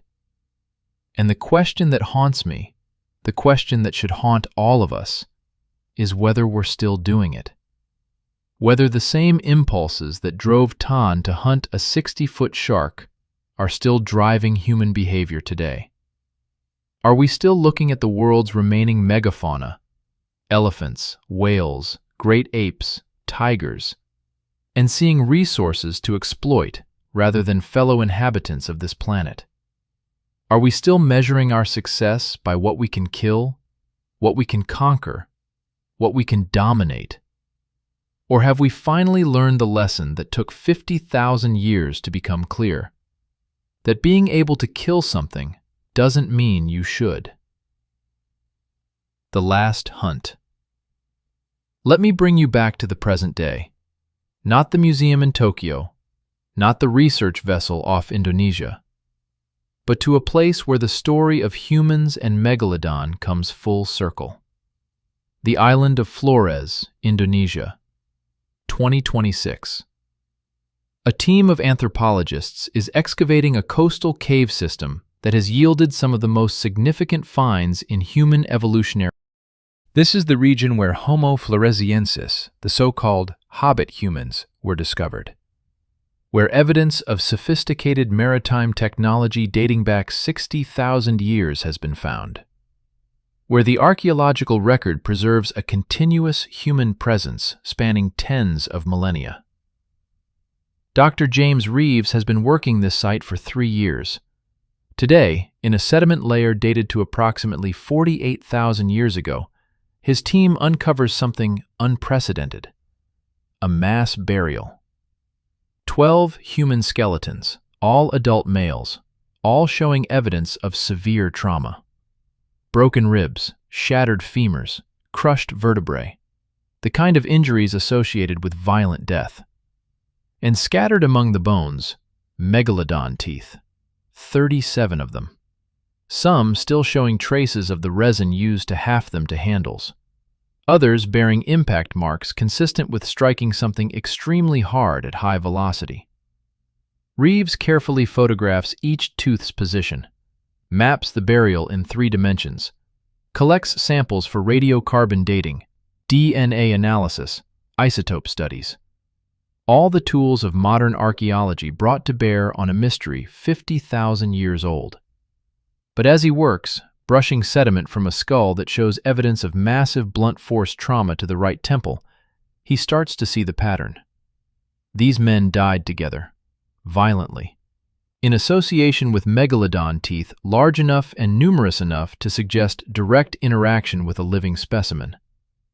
They were hunting it, he says aloud, and his graduate assistant looks up from the skeleton she's documenting. Hunting what? Megalodon. These men were hunting a megalodon shark, and something went wrong. The assistant looks skeptical. Megalodon was extinct by this point. The consensus dating puts the extinction at 3.6 million years ago. Consensus, Reeves says, turning a 7-inch tooth over in his gloved hands, is just what we think we know until we learn otherwise. And this site is telling us something different.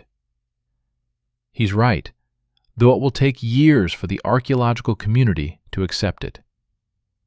The subsequent analysis reveals details that paint a vivid, terrible picture. Isotope studies of the tooth enamel confirm the teeth came from a single individual megalodon. Growth ring analysis suggests the shark was approximately 55 to 60 years old at death, elderly for the species. DNA extracted from trace organic material on several teeth yields a surprise: human blood. Multiple individuals based on genetic markers. The blood types match the skeletons in the burial. But there's more. Microscopic analysis of the bones reveals something extraordinary. Several ribs show damage consistent with shark bite force, and embedded in one fractured femur is a fragment of tooth enamel. Megalodon enamel. The reconstruction becomes clear. These 12 men participated in a megalodon hunt. They wounded the shark. Several teeth show impact damage and blood traces from the animal itself. But unlike Tan's successful hunt, this encounter went catastrophically wrong. Maybe the shark was larger than anticipated. Maybe their weapons failed at a critical moment. Maybe the rafts capsized in rougher seas than they'd prepared for. The specific sequence of events is lost to time. What's certain is that the megalodon killed at least 12 hunters before either escaping or dying itself. And the survivors, there must have been survivors to bury the dead, brought the bodies back to shore along with the recovered weapons and created this mass grave as a memorial. Reeves publishes his findings in Nature. The paper is titled Evidence for Late Pleistocene Human Megalodon Interactions in Maritime Southeast Asia. It's controversial. Some researchers argue the teeth were scavenged from beach deposits and placed in the burial for ceremonial purposes. Others suggest the trauma was from a different cause, and the tooth association is coincidental. But a growing number of specialists are examining the evidence with fresh eyes and reaching the same conclusion. Humans and Megalodon overlapped temporally and geographically. And when they encountered each other, both species fought with lethal effectiveness. More evidence emerges. A site in the Philippines yields stone points with wear patterns consistent with use against very large aquatic prey.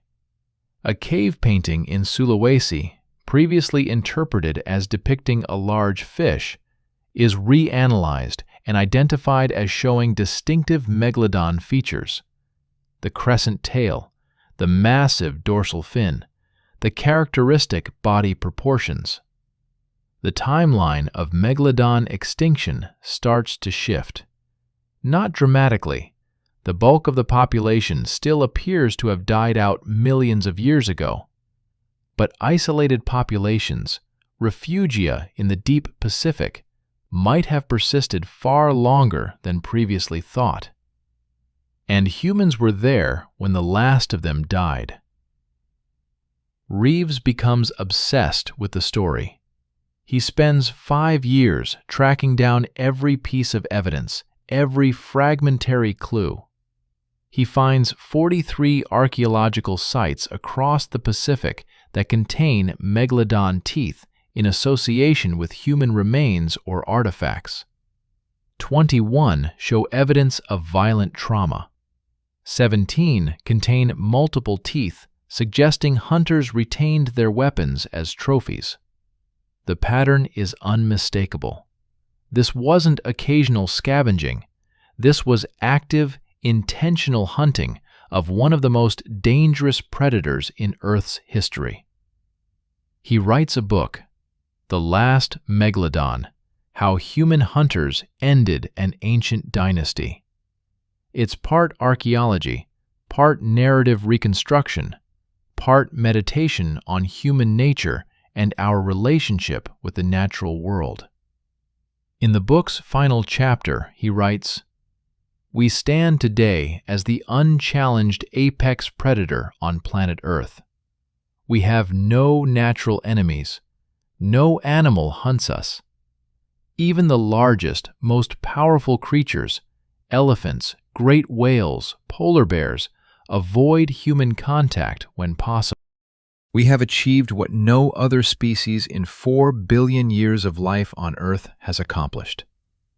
Complete dominance over every ecosystem, every environment, every ecological niche. But this dominance came at a price.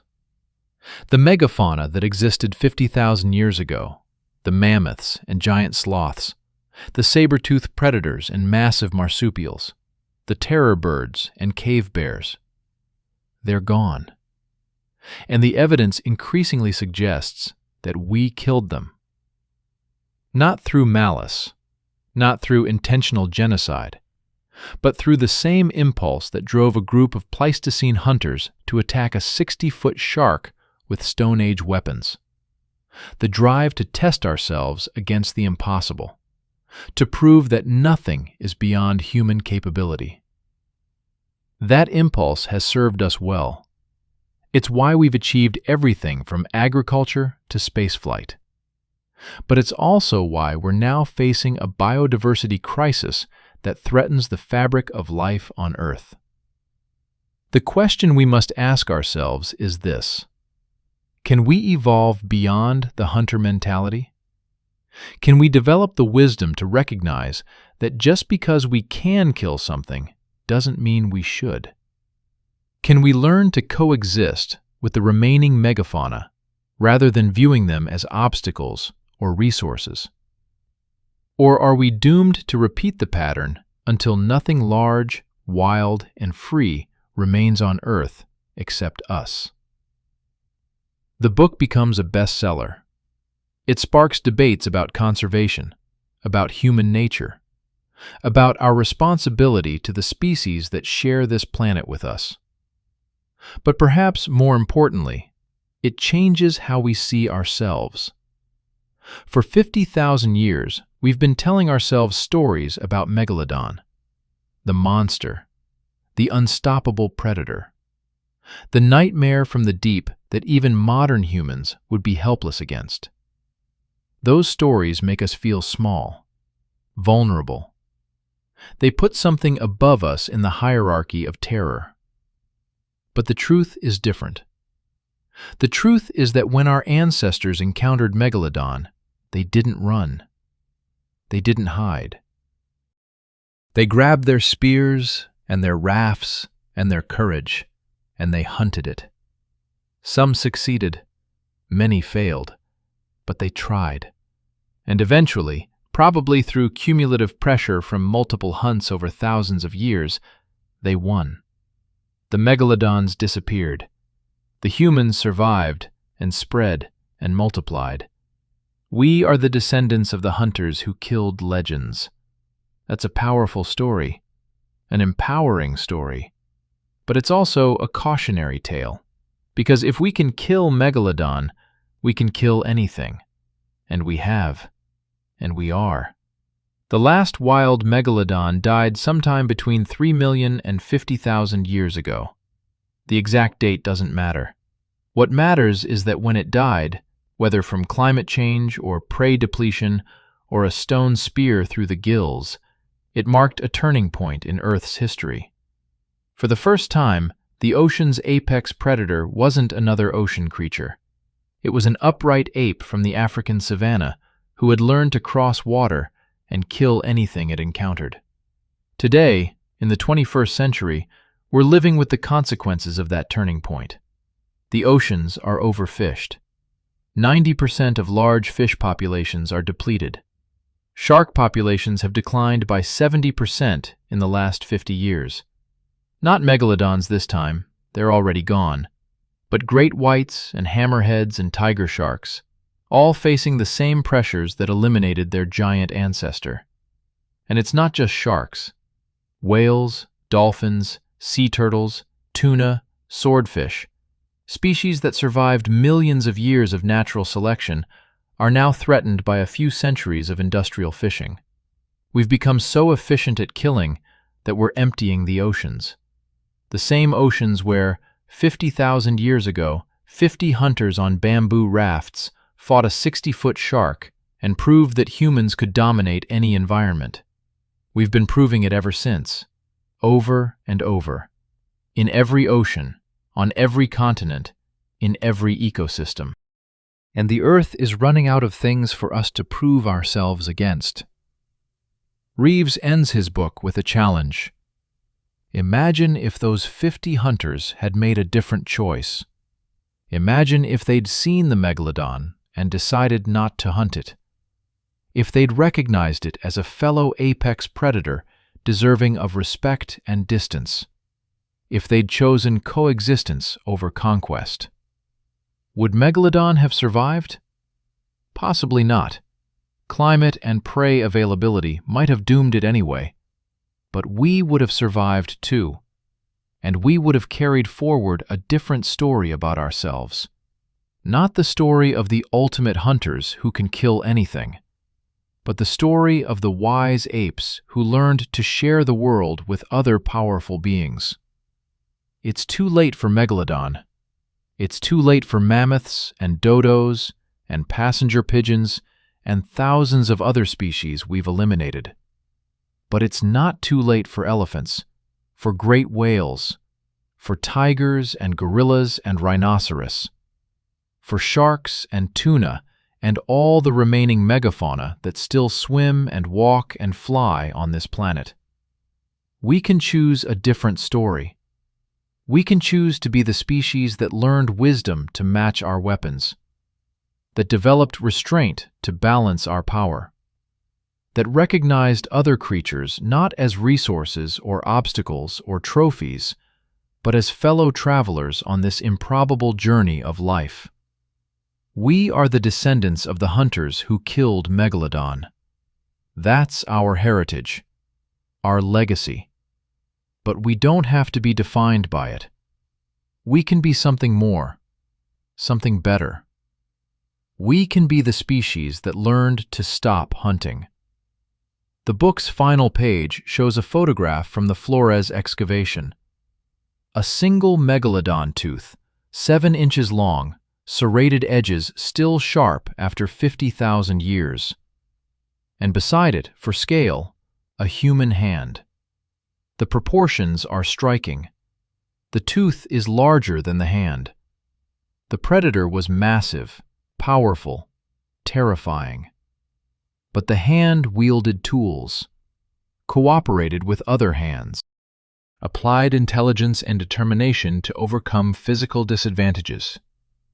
And the hand won. It always wins, unless we choose otherwise. On a beach in Indonesia, not far from where Tan and his hunters dragged their prize ashore 50,000 years ago, a group of marine biology students are conducting a survey. They're tagging sharks, smaller species, blacktips and reef sharks, to study migration patterns and population dynamics. One of the students, a young woman named Asha, hauls in a blacktip and carefully measures it before attaching a tracking tag to the dorsal fin. The shark is 4 feet long, sleek and beautiful, and it thrashes in her hands with surprising strength. "Easy," she murmurs, working quickly to minimize the animal's stress. "You're okay. I'm not going to hurt you." The tag clicks into place. She carries the shark to the water's edge and releases it. The animal pauses for a moment in the shallows, seeming to orient itself, then accelerates into deeper water with powerful sweeps of its tail. Asha watches it disappear into the blue, and she feels something she can't quite articulate. Respect, maybe. Kinship. The recognition that this creature has as much right to exist as she does. She doesn't know that 50,000 years ago, humans stood on this same beach and celebrated the death of the largest shark that ever lived. She doesn't know about Tan or Sira or the 50 hunters who changed the course of history. But she's making a different choice. She's studying sharks to help preserve them. She's dedicated her career to understanding and protecting creatures that her ancestors would have hunted without hesitation. Maybe that's evolution too. Not biological evolution this time, but cultural evolution. The slow, difficult process of learning from our mistakes and choosing a better path forward. Or maybe it's too little, too late. The oceans are still being emptied. The forests are still being. The remaining megafauna are still declining toward extinction. But Asha is trying, and she's not alone. Thousands of researchers, conservationists, activists, and ordinary people who have decided that the story of humanity doesn't have to end with us as the only large animals left on Earth. They're writing a new ending, a different legacy. The legacy of the species that learned to stop hunting. Whether that story succeeds or fails will depend on choices made in the next few decades. Choices about how we use resources, how we value other species, how we define success and progress and human achievement. Choices that echo the decision Tan made 50,000 years ago when he pointed his spear at a megalodon and said, "We finished this." We finished it. We won. We eliminated apex predators across the globe and proved ourselves the ultimate hunters. Now we have to decide, what do we do with that victory? Do we keep hunting until nothing is left? Or do we finally, after 50,000 years, put down our spears and learn to share this planet with the other creatures who call it home? The megalodon can't answer that question. It's been extinct for millennia, reduced to scattered teeth and fragmentary bones and stories we've forgotten or never knew. But we can answer it. We must answer it. Because unlike the megalodon, we have the capacity to imagine the future, to see the consequences of our actions beyond the next hunt, the next season, the next generation. We have the ability to choose differently. The question is, will we? 50 hunters, 60-foot shark, 9 bladders, 7 dead. Those are the numbers that changed the world, that proved humans could kill anything.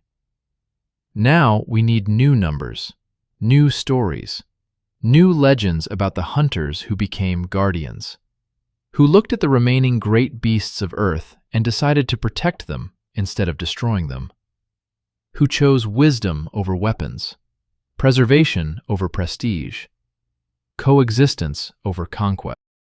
That's the story our descendants need to tell about us 50,000 years from now.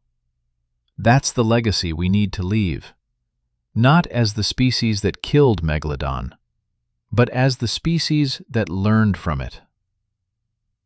The beach is quiet now. The students have packed up their equipment and headed back to the research station.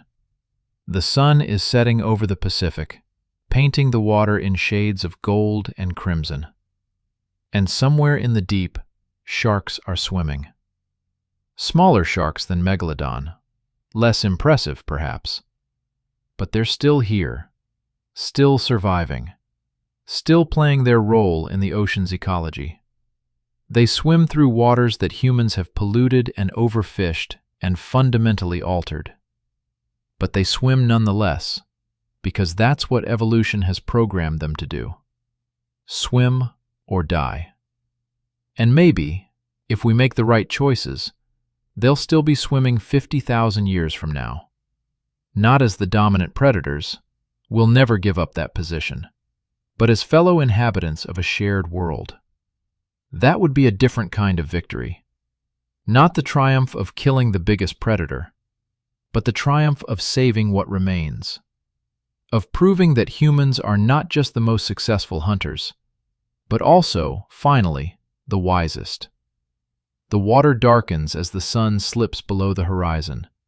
Stars begin to appear in the deepening sky, the same stars that Tan saw from his raft 50,000 years ago, though he wouldn't have recognized the constellations.